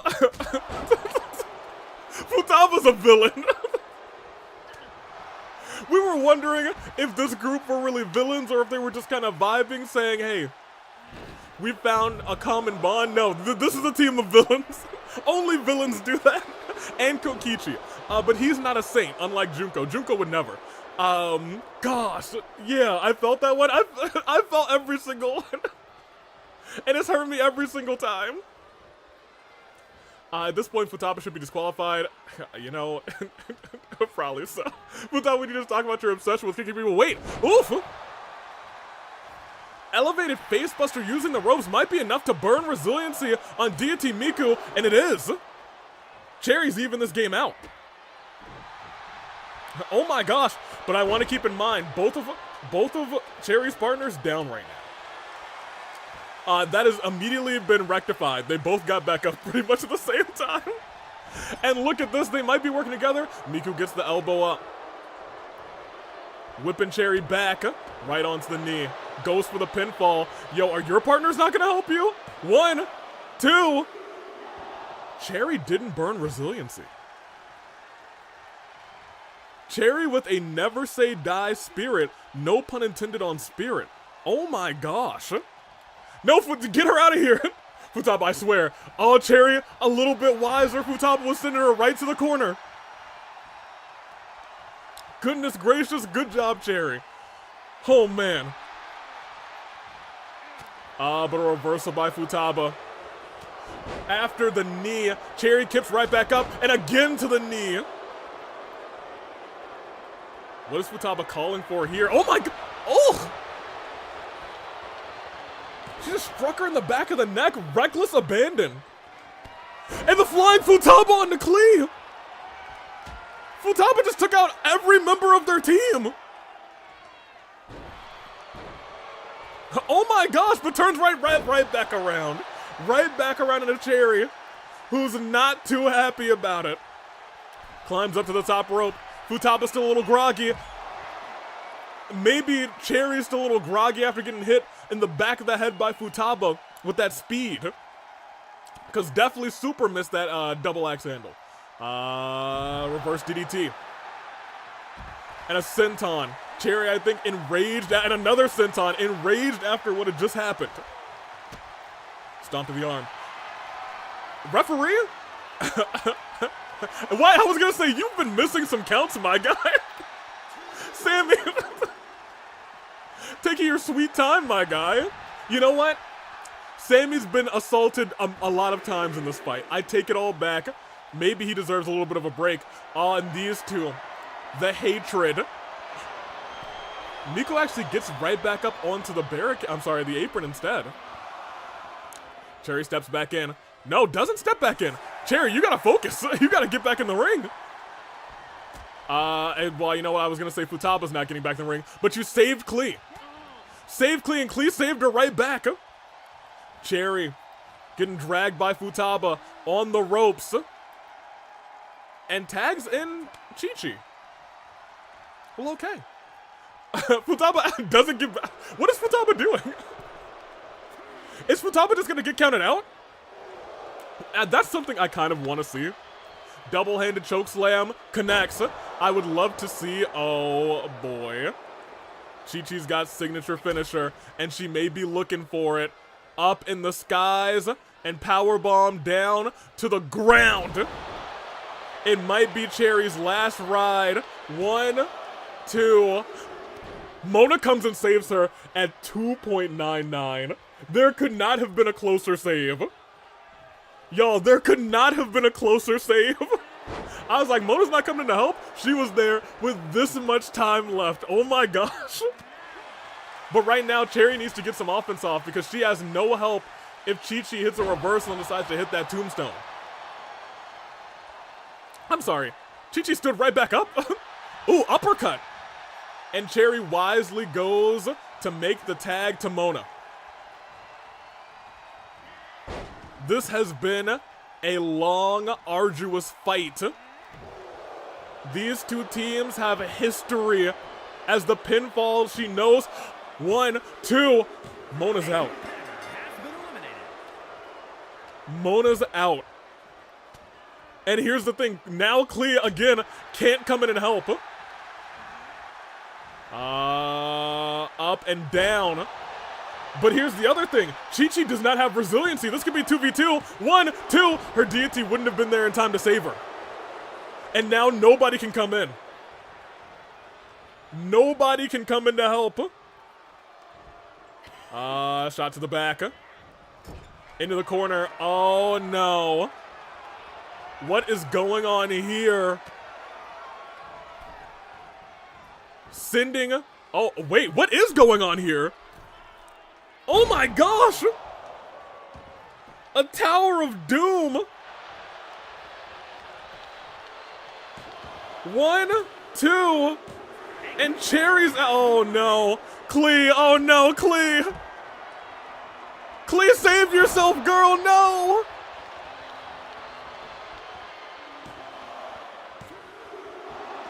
She's alive. She is alive. We've seen Klee in a situation like this before. Where Klee had to fight like 4 people and she just wouldn't stay down. But that was a long time ago. That was a long, long time ago. And that time maybe... No, not her! Yo, you could have... The other 2 were fine, but don't do this to Klee, no! No! Don't pin off of that. That's so disrespectful. Yo. Yo. That's so disrespectful. Here are your winners. The Disciples of Darkness.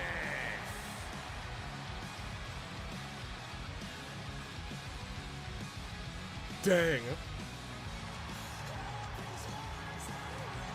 They couldn't get a single one of them. Futaba! Can we ban Futaba? for all of those moves? I don't know if we can. Sammy allowed it. Sammy also might have been concussed. Are they the villains or is Futaba the villain? It's Futaba. Futaba's the worst, man. I can't believe she did that. How many times? She did that like 6 times that match. This thing on fire. My gosh. Despicable. Truly despicable. Well, I win, but I don't feel like a good win. Yeah, Bargasum. Oh, Futaba's the leader. She leads them. Maybe Futaba's the real deity. Who knows? But I do know this next match probably isn't gonna go as long as the last one. We got ourselves Mondo, who demanded, after I give this pitch here, who demanded that he goes one-on-one with the Uncle Taker, which sounds like a death sentence, but he saw what he did to Pi, and he said, I don't hate Uncle Iroh, but boy do I want to shove my fist into his face. He gets that opportunity. It's Iroh versus Mondo. They go one-on-one.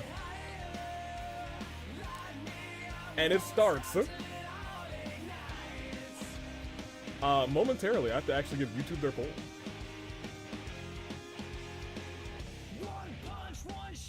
Mondo dies, the sequel. No. It's Uncle Taker versus Mondo. Iroh.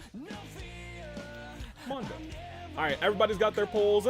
I'm starting this bad boy. Let's see how this plays out as things heat up.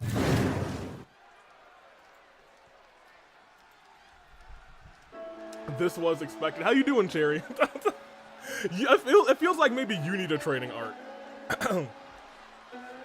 That's probably I wasn't asked to join. Hey, you weren't out first.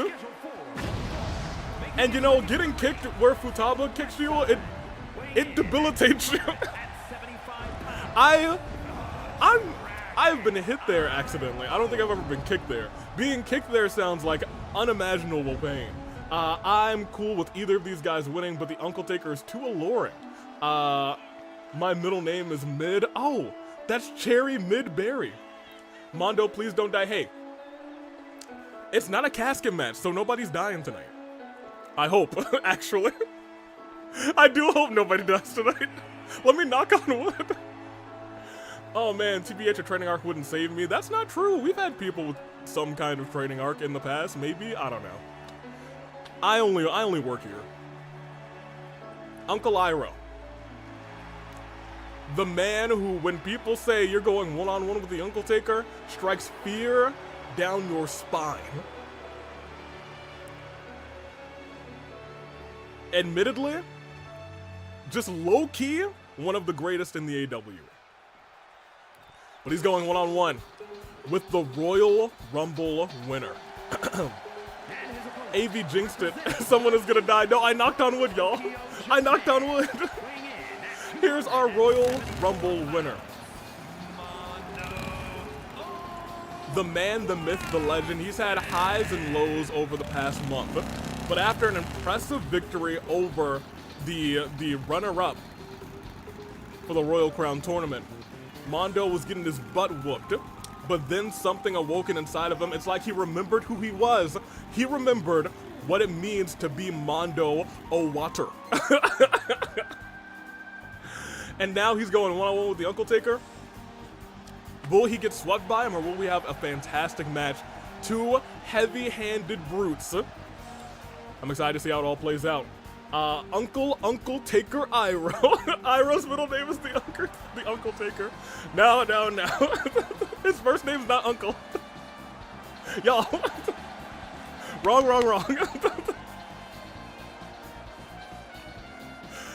Oh man. Mondo, Uncle Taker. Not a match I expected to happen, but here we are, 1v1.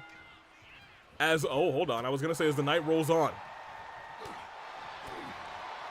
Mondo starting off hot. Nice suplex, hold on. Uncle Taker tries to stand back up. Mondo, I think, realizing I gotta stay on the Uncle Taker. Don't give him a second to breathe, don't give him a second to counter. Go for some quick pins. 1, 2, not 2. Just one. Lifted right back up. Knee strike right to the temple. And again right to the temple. Iroh, Uncle Taker, I didn't kill it, catchy. Or, oh my gosh, Mondo goes flying. Right now, it's the Uncle Taker who hasn't been able to get any moves off against Mondo. Stomp to the back.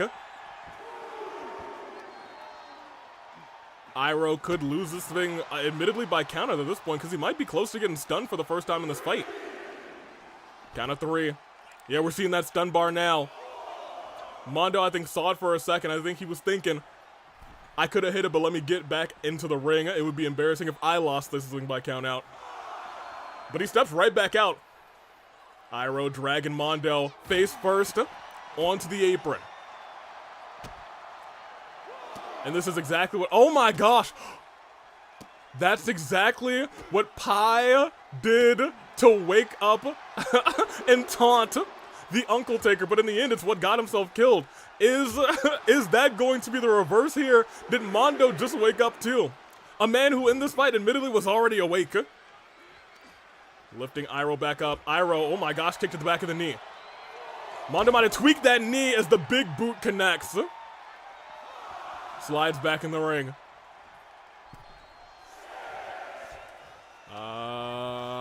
Into the ropes, goes under again, and another big boot right to the meaty chest of Mondo. Lifted back up, open-handed strikes, uppercut, throat jabbed by the hand. Mondo rolls out saying, all right, okay, hold on a minute. Oh, but maybe lured Iroh back in. His head, I think, hit the apron as he went down from that belly to belly. Mondo ducks that shot from the Uncle Taker. Uncle Taker with a knee and another kick. Big strikes. And a knee strike right to the eye of Mondo. Mondo's gonna need some O-water after fighting this man. Lifted up and slammed down onto the outside. Missed. Dodge that drop kick. We're at a count of 5. We're at a Mondo, you gotta get back in there because you're about to be stunned. Oh no! Oh my gosh, we're at a count of 6. Count of 7. Iroh saying, no, we're not ending things like that. Iroh's got a finisher. Mondo, oh my gosh. Oh, off the ropes, elbow drop to the small of the back. That's crazy. 1, 2. Mondo kicks out, no resiliency. Oh my gosh. That caught me off guard. I wasn't ready for him to do that. Lifted, no, didn't lift up. Ground and pound. Heavy-handed shots. Mondo able to push Iroh off. That could have been the end. Iroh going to the skies again. Like a dragon, he goes flying, trying to get all of that splash. Elbow of his own, Mondo puts his body on the line and rages up. He goes to the corner. No, he's going to the top rope. We've seen him do this in that match against Shin, and he hits all of it. The wheels keep rolling as Iroh doesn't have resiliency, kicks out without it. Y'all, these two are starting to cook. Mondo's going for it again. If he hits this, and he does a second time. 2 times in a row, that's gotta be resiliency from Uncle Iroh, and it is. Mondo has life in this bout. Shot to the top of the dome. Elbow. Iroh kicks out. Oh, big knee by Uncle Iroh. And a headbutt to the top of the dome of Mondo. Mondo struggling back up. Mondo, however, able to get the elbow up and a big flying forearm onto Uncle Iroh. Iroh again, a shot to the back of the knee. And a big knee strike to the head of Mondo again. Mondo's in a very dangerous location, in a place where I could see him having to burn resiliency, but also not having resiliency ready. What does he got going on here? Oh my gosh, almost a sharpshooter, but instead turns it into, nah, don't stomp his face into the ground. And just like that, a set of moves sees Uncle Iroh work up a quick finisher, but Mondo's already up. He's back to his senses. Oh my gosh, but a flying elbow right to the head, and Mondo's busted open. Turned around. Big boot again. And stomps. Mondo is hurting. Oh my gosh. Again. The kicks and just rubbing the foot on the face. Mondo's getting fired up, but it might be too little too late. As all of that catches Mondo, and he is stunned. Iroh, Mondo's far away. Whatever you want to do up there, I don't know if it's gonna hit, and it doesn't. Rare miscalculation from Uncle Iroh. It may be exactly what Mondo, oh, reversed what looked like the fireball. Also, I don't know what happened on the Twitch side, but something surely happened. Up and down onto the knee. Is Mondo gonna do it? Is he gonna beat the Uncle Taker? 1, 2, kicked out. It is Sif, and I believe that is a raid. I gotta go and do a shout out as this match continues. A raid of 7. Hello, howdy do, Sif and company. Hit up. All right, I think I'm good. Shout out. Sif, how are you doing? I'm winning. I almost shouted myself out. I didn't even know that was what you could do. Mondo's going back up to the top rope. Iroh is in danger as that move connects. That's gotta be it. That's gotta be it. 1, 2. He did it. He beat him. Iroh looks like he's lost a step, and he may have lost his way in that.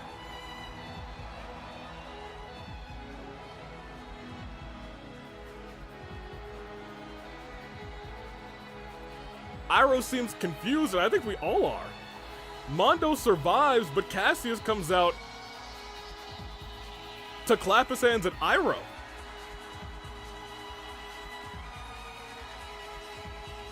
Well, I'm confused, but all right.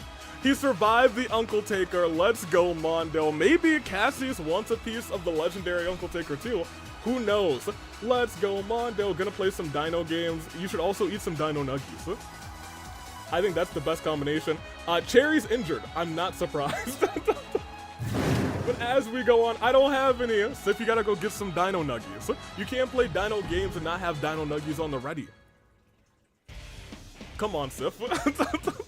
That's not winning.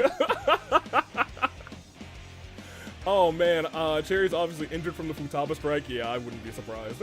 Let's get our predictions out of the way. It is Mondo.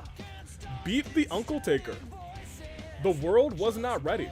Just ask a question in the Discord below here too. Are we allowed to submit others' OCs for golden ticket? I think you're only allowed to submit your own. I think that's what the rules say. There we go. 83%, 16. Look at the sway that Uncle Iroh had. I'm a failure. No, you're not a failure, Sif. But you did fail tonight. But as long as you learn from your failures, it's gonna be okay. Have Dino Nuggies next time. Have them prepared. Never let this happen again. Oh man, I will. That's what I like to hear. We got the Kang and Eggman going up one-on-one against Makoto. I don't even know what this match is supposed to be. You know what?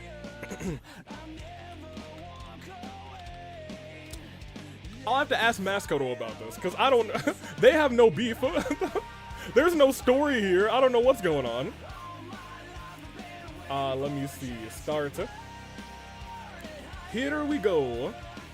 It is Eggman, our king, versus Makoto of the Naegis. I think we're ready to go. Hey, put the fire on the screen for me, okay? Thank you, God of Fire, I suppose. It's a squash man for Eggman, obviously. So here's the thing. You saying that, it does click things in my mind. Makoto is a survivor. We put Makoto against like the craziest, most diabolical things in the world. Makoto fought glitched and didn't really die, but low-key almost won. Makoto fought the repairman first in the Rumble, eliminated him. Maybe he fights Eggman tonight and proves that Eggman isn't all that he says he is. The non-crown on his head? It ain't nothing but a thing. I'm not gonna read Egg Daddy that just popped up on the screen. That didn't happen. He still doesn't have his crown on. I don't know where, maybe he hates his crown. Maybe his head too big.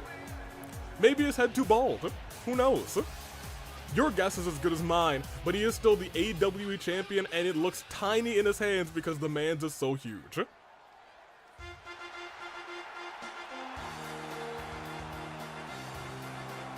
How do we know which Makoto it is? That's fair. It could have been any of them, but it's definitely this one. It's Makoto Naegi. Good for him. You'll love to see him. It slips off of his shiny head. I like to imagine he has it on before he walks out every single time, but it slips off of his head and he's just left backstage. Makoto is dead. Look, we say that a lot, and he never dies. That's the truth. We say that a lot, and he just never dies. So I'm here for it. Makoto Naegi goes one-on-one with Eggman tonight.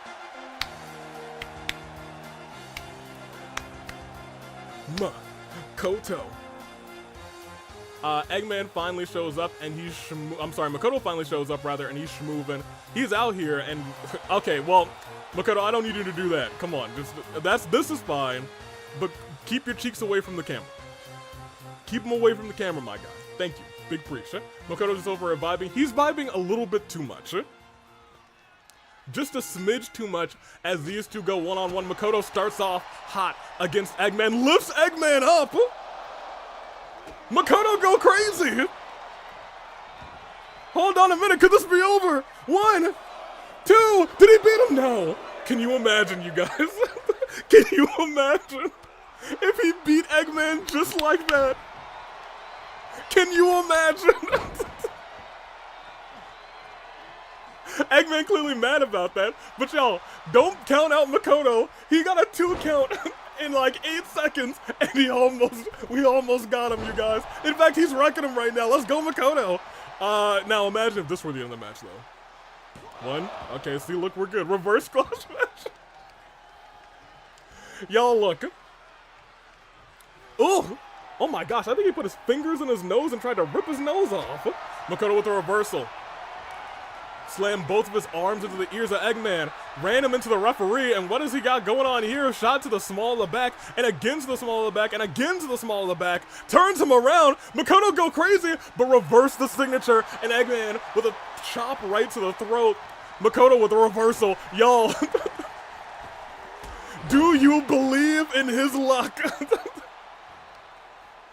Makoto looks around and he says, I haven't had that many opportunities, but I want to prove to the world what I can do. And what he's doing right now against Eggman is a generational moment. Kicks right to the skull, trying to crack the egg, forcing Eggman to waste some of that signature bar. Brilliant. And he goes, however, he just got flattened by Eggman. He just, okay, he might be, he had a good showing. Oh no, Eggman. No, he's just a lad. No, Eggman, don't do it. Oh, thank goodness, Makoto, you got out of the way. I thought he was dead. Goodness gracious, Makoto he'd been in the gym. Makoto been in the gym. Eggman, however, didn't need to go to the gym and he just trounces Makoto there. His whole back not okay. Makoto has to fight back from it, and he's looking to do just that. Tries to go after the leg of Eggman. Eggman not letting it happen. Goes for a power. No, not a power bomb. No.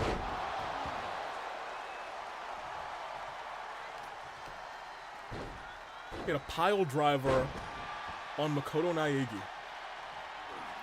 This matchup was so fast-paced, and that one move put a hushed silence for a moment over the audience and slowed this thing down tremendously. Makoto might not know where he is anymore.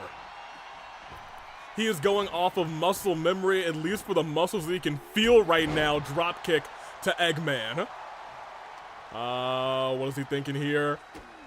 Kicks Eggman, dropped him right on his chrome dome. Eggman rolling up into the corner. Makoto waiting for him, saying, I still got life in my neck, and I still got a... Ooh! Uses whole body on Eggman there. Goes for the jump afterwards. Drop kick to the face of Makoto. Go crazy. Lifted right back up. What's Naegi thinking? Into the corner. Tried to, but the referee was in the way, and because of it, gets caught up like by the massive thighs and legs of Eggman, and the eggplant connects, and Makoto's dreams of winning this match fall along with him too. No resiliency. I was 1,000,000% at least expecting resiliency, and Eggman realizing Makoto's got a lot of fight left in him. Wait. Hurricane Rana, wait, hold on a minute. 1, 2, Eggman doesn't have resiliency. He stole it. He did it. He stole it. He did it. Oh! Ray says if Makoto wins, I'll be shocked. Where's the shock? Where's the shock? Makoto? Makoto?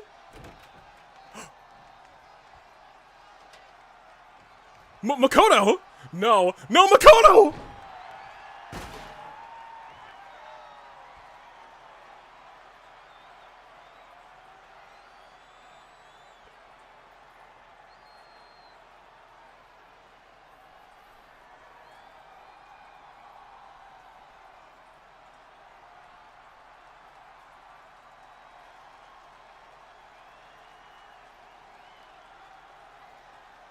Makoto was sick and tired of everyone saying that he don't got this. Maybe he had it way more than we thought he did. Oh my gosh.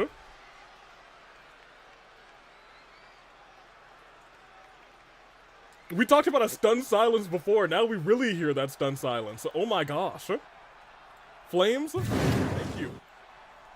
Saint Junko saved him? Yeah, for the better probably. Makoto is now John Cena. TBH, I forgive him, it's Makoto. You know, Eggman was probably thinking about doing it too. Not for nothing. I almost said if Makoto won, I'd cosplay as him.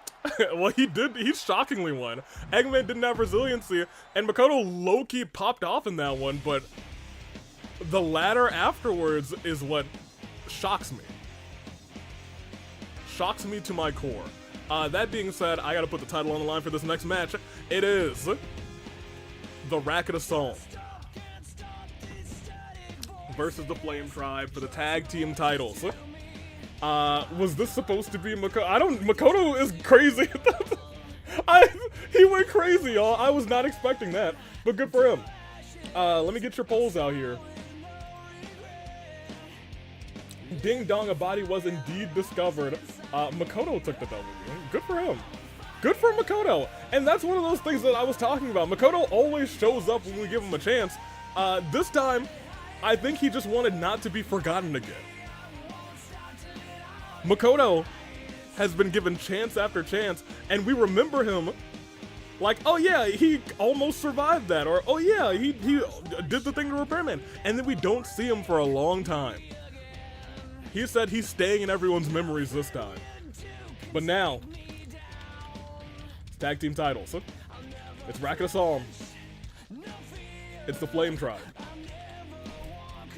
Twitch, you got 5 minutes. Nope, not 2 minutes, 5 minutes. You got 5 minutes. Make your choice. Start this poll. It is tag team titles. It is Racket of Solm. It's the Flame Tribe. If the Flame Tribe wins, they all have gold. And they just debuted towards the end of January. That would be some wild domination, to say the least.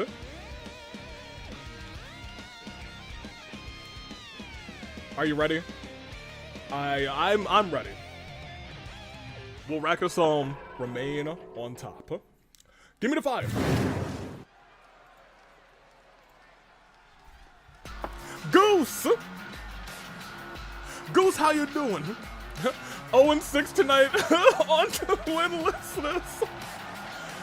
Here come Burnus and Hu Tao.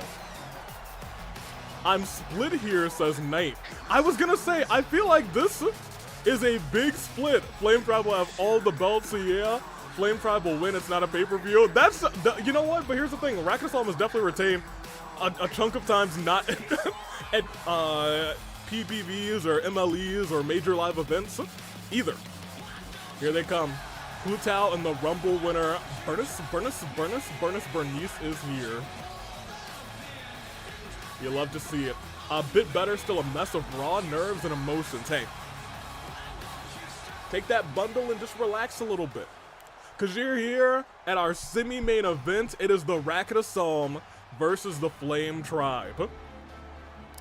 The Flame Tribe is going up against a team that has had the tag team titles for 427 days today. Does that end tonight? Marin picked up a victory over Hu Tao, however, in a very, very great battle. Bernice picked up a victory against Panette. That was the results of our past two rebellions. Tonight they settle it all on March's birthday. Will March's birthday bring ruin to the Racket of Solm, or will it extinguish the Flame Tribe? We'll find out tonight. Ray says, I fully expect Racket to lose. Well, hear me out, Ray. You also said Makoto was definitely going to lose and get squashed. However, he won and then cracked Eggman with a ladder. So, you know, Ray, I don't know what to tell you. Ray also saying Flame Tribe will hold all the gold. I think, and I don't, this is not true. In my brain, I was like, Racket Solm are in a lot of jeopardy. Mainly, and I think mainly because the Flame Tribe just kind of came out of nowhere. They haven't been able to prepare for the Flame Tribe. They've seen essentially all of the other teams that they face fight before. Now they're both a little bit familiar with each of their opponents, but we'll see if they're able to overcome tonight. They've been able to overcome for generations. I think the night that they had the most turmoil, the biggest chance to lose, was at the fight before Christmas, where they defended the titles 2 times successfully. Tonight, they might be in their own heads, and we'll talk about it as this match begins. Makoto winning was a fluke. I don't know. Makoto went crazy. Makoto go crazy might need to be on a shirt.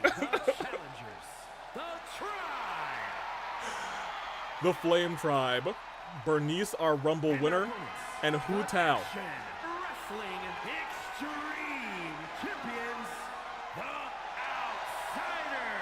Will day 427 be the final day?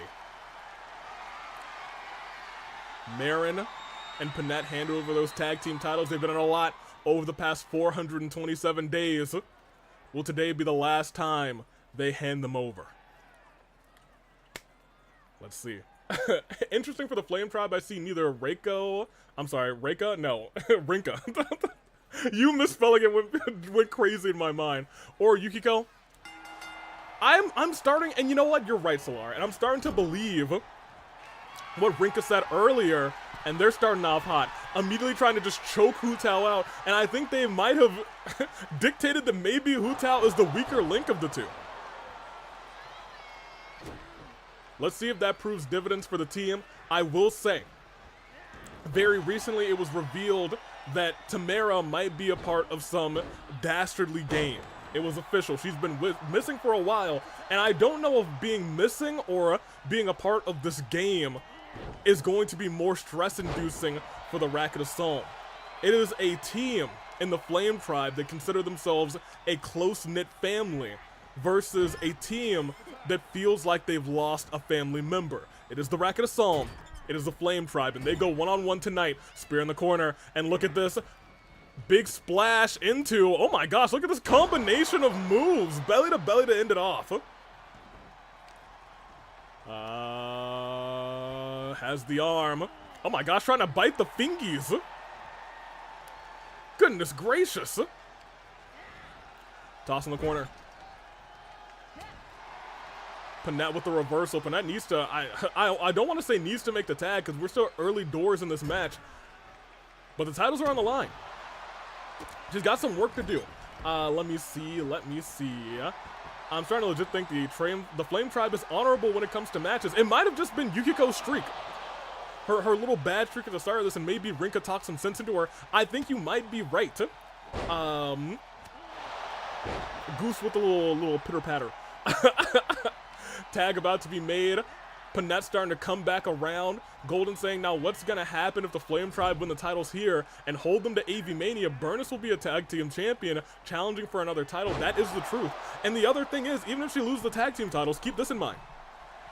She still might have to choose between two of her Flame Tribe compatriots to fight at AV Mania. That is the truth, the whole truth, and nothing but the truth.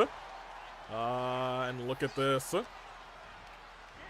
Panette might have Hu Tao right where she wants her. Panette has been able to build up essentially her vitality bar all the way back up. And again, choking Hu Tao out. This is looking bad for the Flame Tribe. And the tag's been made to Marin. Panette doesn't use that signature, and that's wise, keeping that signature just in case they need it. Hu Tao trying to work herself back up in this fight. Sends the back of Marin's head into the mat. Oh, we've seen her do this before, trying to essentially sacrifice both of the arms of her opponent, trying to yank them out of the sockets. She could choose to fight Sakura on March 7th. I don't think she would. Low key. But as we continue onward. Drop kick by Marin. Marin, the queen of kicks yonder these parts. Borderline uncontested. Maybe contested with Sakura, I suppose. Marin versus Sakura might cook. Low key. That might be a match we need to see one of these days, as, we've seen them compete in tag team action, and we saw Iroh get concussed, but we've never seen them one-on-one. Hu Tao getting turned around, and I think she was looking for that concussion, and Hu Tao able to reverse it, hits a drop kick after jumping off the ropes. Little ping pong drop kick, and now Panette's down for one. Just one. I thought it was gonna go for two for a second. I leaned in, I was like, huh? What? Wait. Hu Tao high cross. Guys, this match may have just turned around if she catches her with a moonsault off the ropes. Panette's now the one in trouble. Hu Tao lifting her up. If she tosses her into the, no, not in the corner, the last will connects. Wait a minute. Marin has to come and break this up. Panette didn't have had no resiliency. That could have been the match. Panette stood right back up. Hu Tao gets reversed. Panette back in her senses, whipped around, and a knee strike. Pushes the face of Hu Tao down and says it's my turn to go for a pin. You have no resiliency, but it's just one. Me concussed? Name one time when you fought the Racket of Solm and Panette concussed you. I feel like there's actually other times, like when your wife kicked you in the face at Valentine. No, didn't just kick you in the face.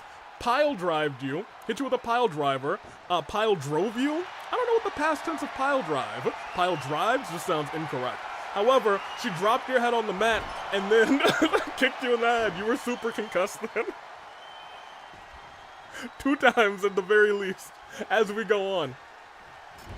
Panette tossed into the corner. Right now, the separation, Panette has to make that tag. Marin's completely fresh. But if they're able to get another finisher on Panette, we could be looking at closed doors. Hold on. Into the corner. I don't remember that, so they don't count. What do you mean? You don't remember them because you were concussed. Pile driven, says the win. Pile drive, says Sonic Gaming. See, these are the conversations that we need to have. Could a interchange pile driven with pile drove? I kind of like pile drove. Panette desperately trying to make that tag. Hot tag connects.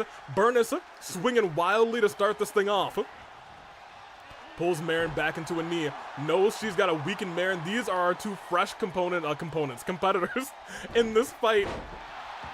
That's the concussion's fault. Exactly. I don't remember. I don't get concussed. Ridiculous. Tossing the ropes. Marin trying to turn this thing around for the team. goes down.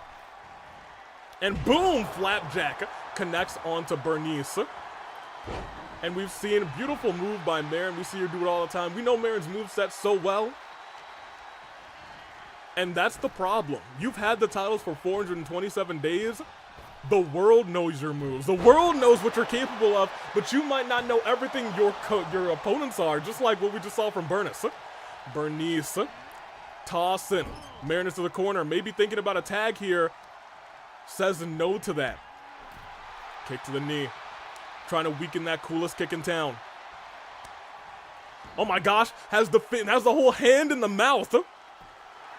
Slams the head of Marin into the mat. Little mandible claw. Bernice, we know, has a little unhinged offense as that kick connects. One. Ooh, no. I was about to say two, but that ain't the case. Marin said I got a lot left in the tank. But the problem is Bernice does two tags in a Hu-Tao saying, I set her up for you. Finish the job. And here's the problem. The Flame Tribe has been making more consistent tags. You don't think Marin is... No, she wasn't. Marin was like, I could just win this thing by countout. You would win, but we'd keep the titles. Maybe thinking about her old ways, but the second she saw Hu-Tao jumping forward, says, got her. Said, got her. Oh no, Marin gets the signature reverse. And Hu-Tao about to hit this into the, into the LED board. We're at count of 5. Count of 6. 7. Hu-Tao tossed back in.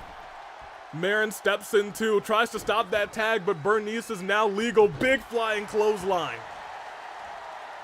Oh no, she was thinking about a running move there, but Hu-Tao was still in the way. Referee didn't start the count because Hu-Tao was still down. Toss, but Bernice makes the reversal. Oh no, no, we've seen this before, out of the corner. Has her on the shoulders. Burning Hammer connects. Racket of Solm is in trouble. Racket of Solm is in danger. Panette forced to whack at Sammy to break that up.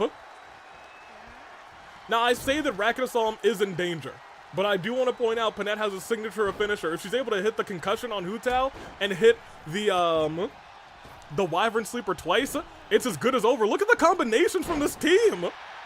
Look at all of this, and out of the moon. To the ground below. Marin, you gotta make that tag. Marin, you gotta crawl for that tag, girl. Bernice up, and she is ready. Sits on the arm. Tries to dislocate that shoulder. And stomps on the arm again. This time, not a regular stomp. Just used the knee. Stood right back up. Has her in the corner. Is this gonna be another tag? The consistent tags are what's killing Racket of Solm right now. Big kick to the chest. Big... yo, what are the combos on this team? And again with the combination that they just had. And looking to take down Panette. Marin wisely rolls out of the ring after seeing that happen. But not trying to take down Panette. Brings her back into the ring. And thought about making another tag, but instead... still going after the woman who could end this quickly. Saying we gotta keep that Wyvern Sleeper down. Tag's been made back to Bernice. Hurricane Rana connects. Racket of Solm on wobbly legs. Reversal by Marin. Has Bernice in the corner. Suckers her in. Kicks right to the dome. And up, around, switching into that DDT. Vintage Marin rocks Bernice, but it's gonna be a lot more than that to keep Bernice down. She's barely been touched in this fight. Oh, use her whole body and use her whole body again to take Marin down. Goes for the pinfall. Marin might have to use resiliency here, and she does. There is a target on the backs of Racket of Solm, and it's solely because Marin has not been able to make that tag. Reversal there. And a reversal right back from Bernice. Marin getting dragged to the ropes. But I'm sorry, Marin actually taking Bernice out too, making sure Hu Tao gets out too with that drop kick.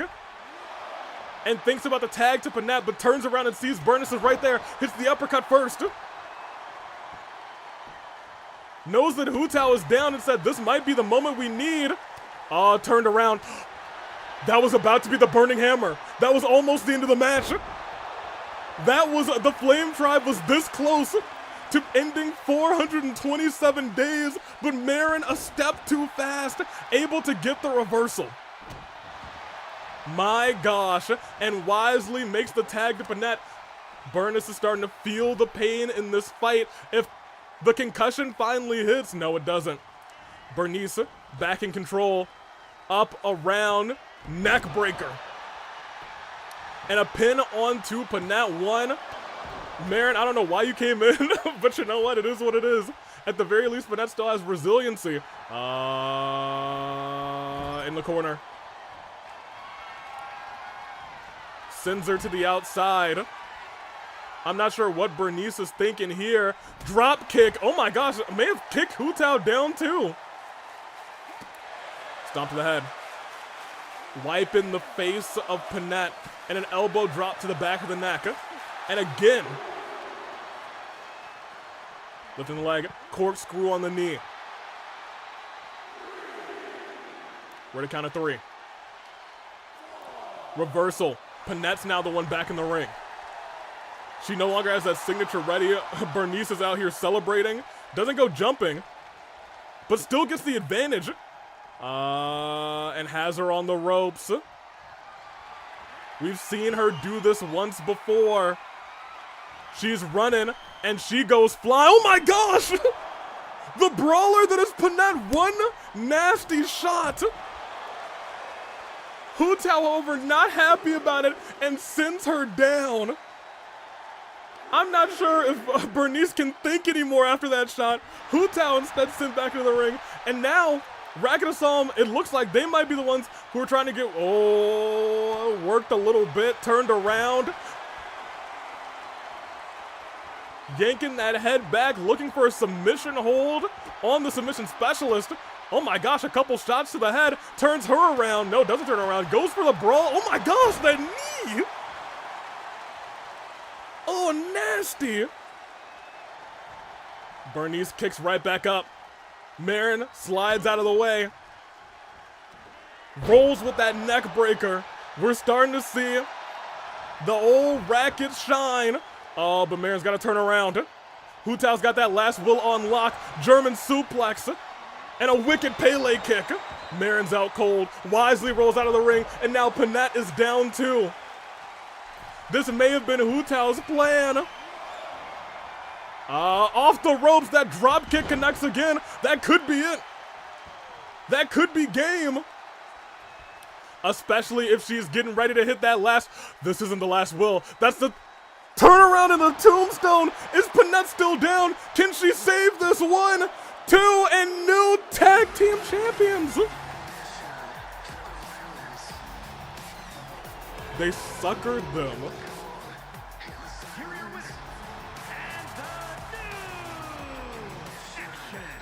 427 days.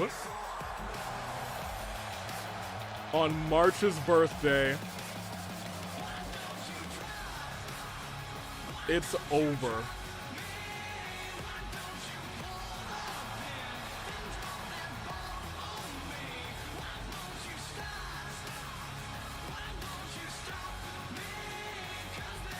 Mark it in your calendars, January 5, 2024 to March 7th, 2025. They did it. I don't know how they did it. They targeted Marin in the end. Speared Panat, suckered her back in, and Hu Tao, the one who couldn't beat Marin before, was the one who put her away tonight. The Flame Tribe continues to exert their dominance. My gosh. The The Flame Tribe accomplish what factions dream of having, have every member hold gold. You are correct. Solara. Some are crashing out, some are celebrating. But that is all she wrote. It doesn't feel real, you know? I feel like we had to like sit down and talk about it. I was like, it doesn't feel real, but they did it. They put away the Racket of Solm. I'd like, that's gonna like take some sit down reflection, you know? That's not something I thought I would like say ever. I thought they were just gonna retire with the belts. Dang. Dang. It's real though. Just like what is about to be real, it is. Now, I would like to also point out, every title match we've had tonight, the titles changed hands. It is looking increasingly better for March 7th to take the Fight Forever Championship on her birthday. However, we still need to see what kind of match it is, because it could murder March. Put that thing on here. Let's see how it goes. Spin that thing round and round. It's Sakura versus March, and it's last man standing. It's not a dojo match. I'm not sure how March is gonna do in this one, but you know what? We'll see how it all plays out. Man. Cut us back off that. If Sakura loses her title, she deserves. Dang. We'll see. We'll see. I'm gonna lose my mind. I kind of hope so. Okay, we find Sakura retains. We'll see what happens. I don't know. I don't know. Let's get this thing set up. It is our final match. It is our main event. It is our birthday girl. Customize this matchup. It is 1v1. It is last man standing, and it is March versus Sakura with the title on the line.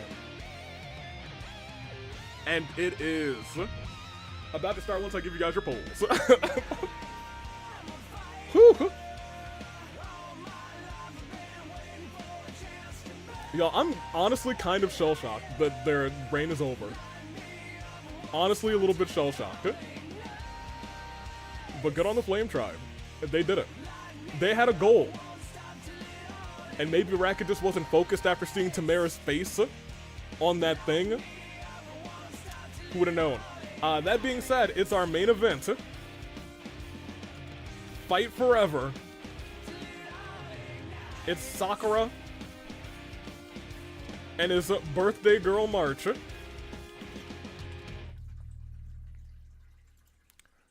It's about to start. Y'all, I really need to come down a second. I'm a little shell-shocked that Racket of Solm lost. That's crazy. Birthday girl March. We'll talk about our shell shock at the end of the show. But for right now, 5 on the clock. Main event action. One last time tonight. Let's go and ignite. The following contest is a last woman standing match. Here we go. And is for the Action Wrestling. Okay, so Extreme curious in 2K25 because I haven't checked. When it's 2 women, they say last woman standing. Since it's intergender, what do they say when it's a man and a woman? Do they just say last person standing?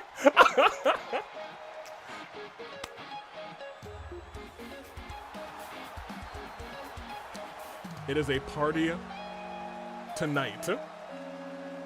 Avi's new shirt jinxed the Racket, but it's a broken TV head. How could that jinx anybody? Turn the TV off. Last one standing. I knew you acknowledged Paimon. We put our ones up. Thanks, Iroh, you knew. It's the birthday girl. I imagine it would be last wrestler standing. I don't know. We'll see at some point.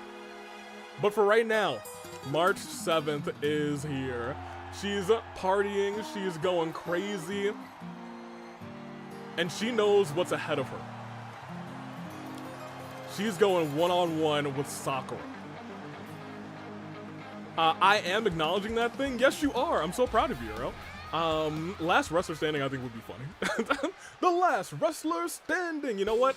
Predicting the birthday girl on this one. Are you sure? Because she's going up against not only Sakura Ogami, but a woman in Sakura Ogami who is determined to beat this so-called curse of the Fight Forever Championship. She said she's not only going to defend it 2 times, she's not only going to defend it 3 times, she's going to defend it all the way until AV Mania. A steadfast goal. Something that we've seen from someone before with the Tables Championship, AJ Styles. Can Sakura do it? We'll see. Oh my god, Sakura, hi! Sakura, oh my god, hi! Hey, how you doing? I don't think March is winning, but why not? Hey, all she has to do is keep Sakura down for 10 seconds, which sounds impossible. She's gonna have to kill her. Did March bring a knife or a gun to this fight? If not, I don't know if she's gonna win. Fight Forever title is on the line. Happy birthday, March 7th. A lot is in March's favor. Every title tonight so far has changed hands. It is Sakura's 3rd defense, or I guess 2nd defense of the Fight Forever Championship. Pardon me, that was a hiccup. And it's her birthday. Everything there seems to be working in March's favor. We'll see. So this was the murder AV brought through his jinx. Oh no, you're right. I did say nobody's gonna die tonight. Knock on wood again, just in case. March, the birthday girl, looks at singles gold again. Can she wipe everyone's minds of the loss that she had to Sakura Ogami back when she was still new to this but not true to this? One-on-one. It's March, and it's Sakura, big knee by March to start things off. Realizing if she takes things quickly here, she might be able to keep Sakura down for 10. Lickety split.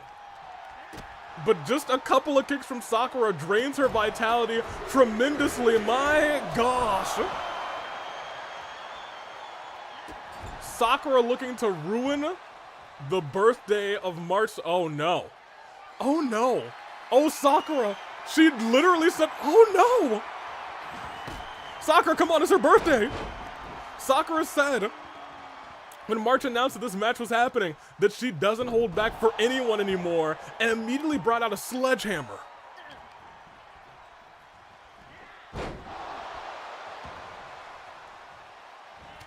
Oh my gosh. Yo, you know when we were joking about there's gonna be a murder tonight, I was like, no, there's not. I am afraid that, we might be moving in that direction. Sakura climbs to the top. Big, oh, try to go for a big kick right to March's jaw. Could have kicked her head off, and a German suplex drops Sakura right on her neck. Lift it back up. Elbow to the jaw. Oh, that missed move by March may be costing her the fight. No, gets a reversal off. I will say already she's putting up way better of a fight than she did before, but she is still in the ring with Sakura Ogami. Sakura, who said that the Sakura she's fighting tonight and the Sakura she fought months ago are 2 very, very different Sakuras. She's in a very different mental state. Before she was doing it for the sport and holding back. Tonight, after having to pile drive her partner, she ain't holding back for nobody. Wait! March out of nowhere, but she landed on that sledgehammer as well. You saw her hold the small of her back after that rough landing. German suplex again. This match is starting to even up. Big kick of her own to Sakura Ogami. We have seen underdogs win a lot tonight. We saw Makoto defeat Eggman. We saw the flame trap. She reversed the signature of Sakura. She reversed Sakura's signature. Could it be birthday luck? 1, 2. Snapshot! Wait a minute!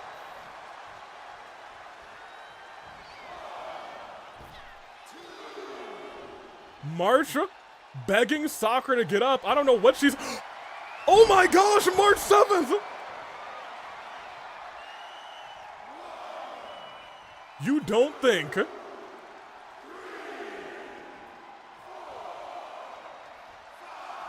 You don't think... No shot! No shot! She's waving goodbye! No shot!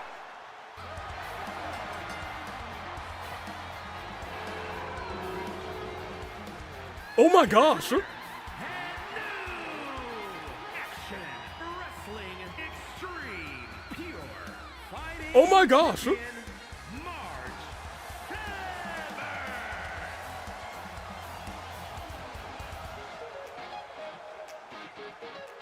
Yo, I think March might have been right.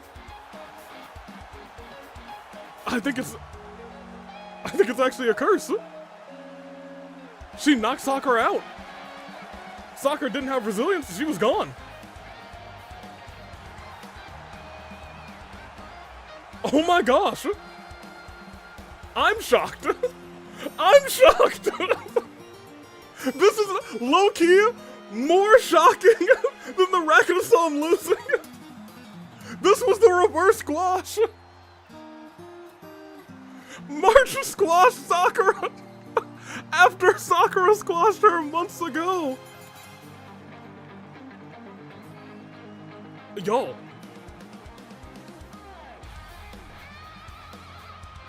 This is crazy. This is crazy. Happy birthday, March 7th, but oh my gosh.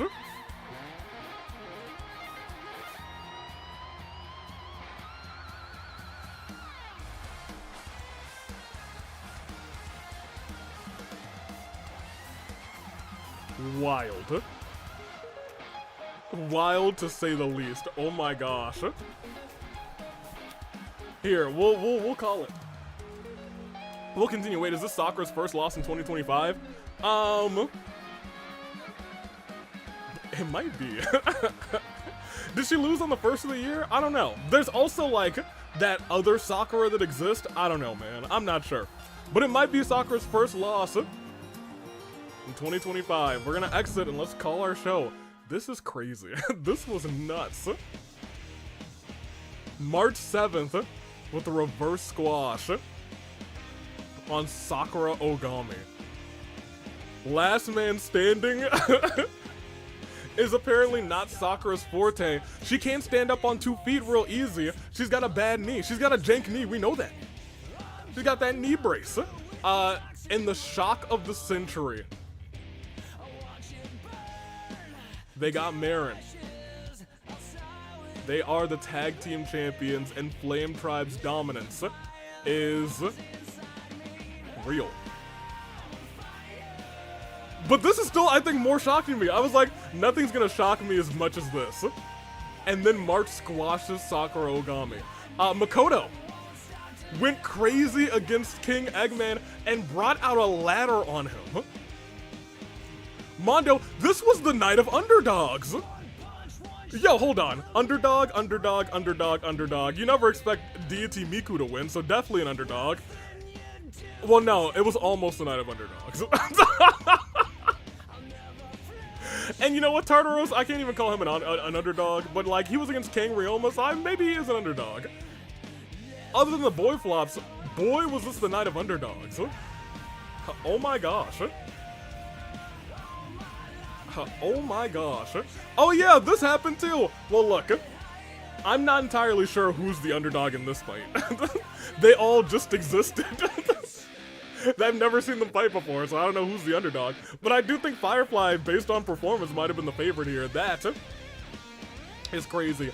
The underdogs who don't win are my boys. I'm losing my mind. This was March's birthday, but it was Arrow's crash out. You love to see it. Let's check out our news. There's a lot of news, actually. March, Fight Forever champion, 427 days, and it comes to an end. The Flame Tribe hold the tag team titles, and they hold all of the gold. It's crazy. Despite Eggman's bold declaration make example, he said he was gonna, what? When did Eggman say he was gonna murder Makoto? Okay, well, apparently Eggman has just been talking trash about Makoto. I didn't know about it. I had no idea. So maybe Makoto wasn't turning heel, it was just like, you wanna hit me with a ladder? Nah, I'll hit you with a ladder. I'm not even sure if they're done yet. Cherry has been injured in that fight, not surprising. Tartaros is champion, and we probably have some people who are cleared. Freddy's clear, you guys! Yeah! Freddy! Yeah, Freddy! Freddy, yeah! Sakura just got cleared tonight, yeah! Sakura, yeah! Yeah, that means you have no excuse for losing tonight. Yeah! Tartaros also just got cleared tonight. Yeah, that's why he had no excuse for losing and he won. I shouldn't be throwing all of this shade, but I think it's kind of hilarious. We'll check our roster real quick. I know it hasn't changed. Yeah, it hasn't changed. Look, that's gonna change eventually. We gotta see it. We're gonna see some change. Not yet though. It's all gonna be the same as it was the last couple of weeks. But I digress. Let's go to our next show to see what would have cooked up at this week's Rebellion. It would have been Wario versus Silver, not the worst idea, I suppose. Klee versus Mabel, what an adorable match. Fulgent and the Gatekeeper versus Akihiko and Ferdinand von Ayer. They might be high. Sun Davy, I will get you for this, I swear. I don't know how, but I will. I didn't put together most of this show, Iroh. That was our general manager. If you're mad, that's low-key not on me. That's on you. We will go on, though. Oh, wait a minute.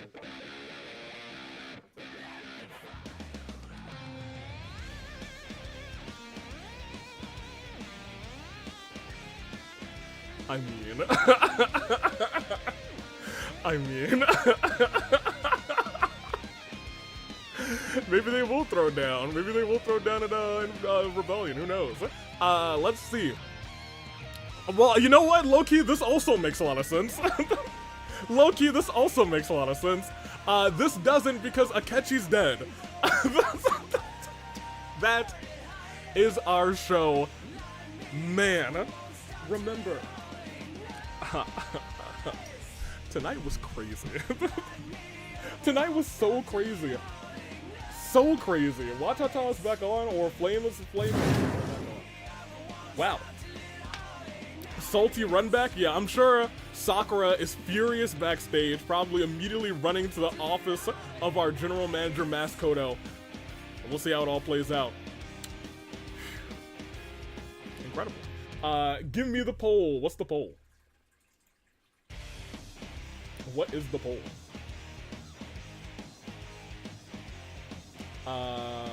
Also, I need to end your polls. Hold on. Give me... It was March. Sakura or March 7th. It was March 7th. In a shocking victory.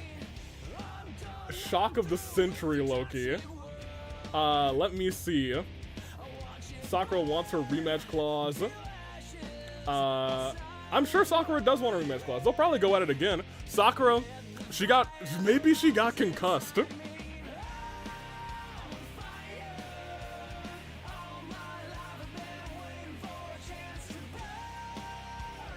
Maybe she got concussed.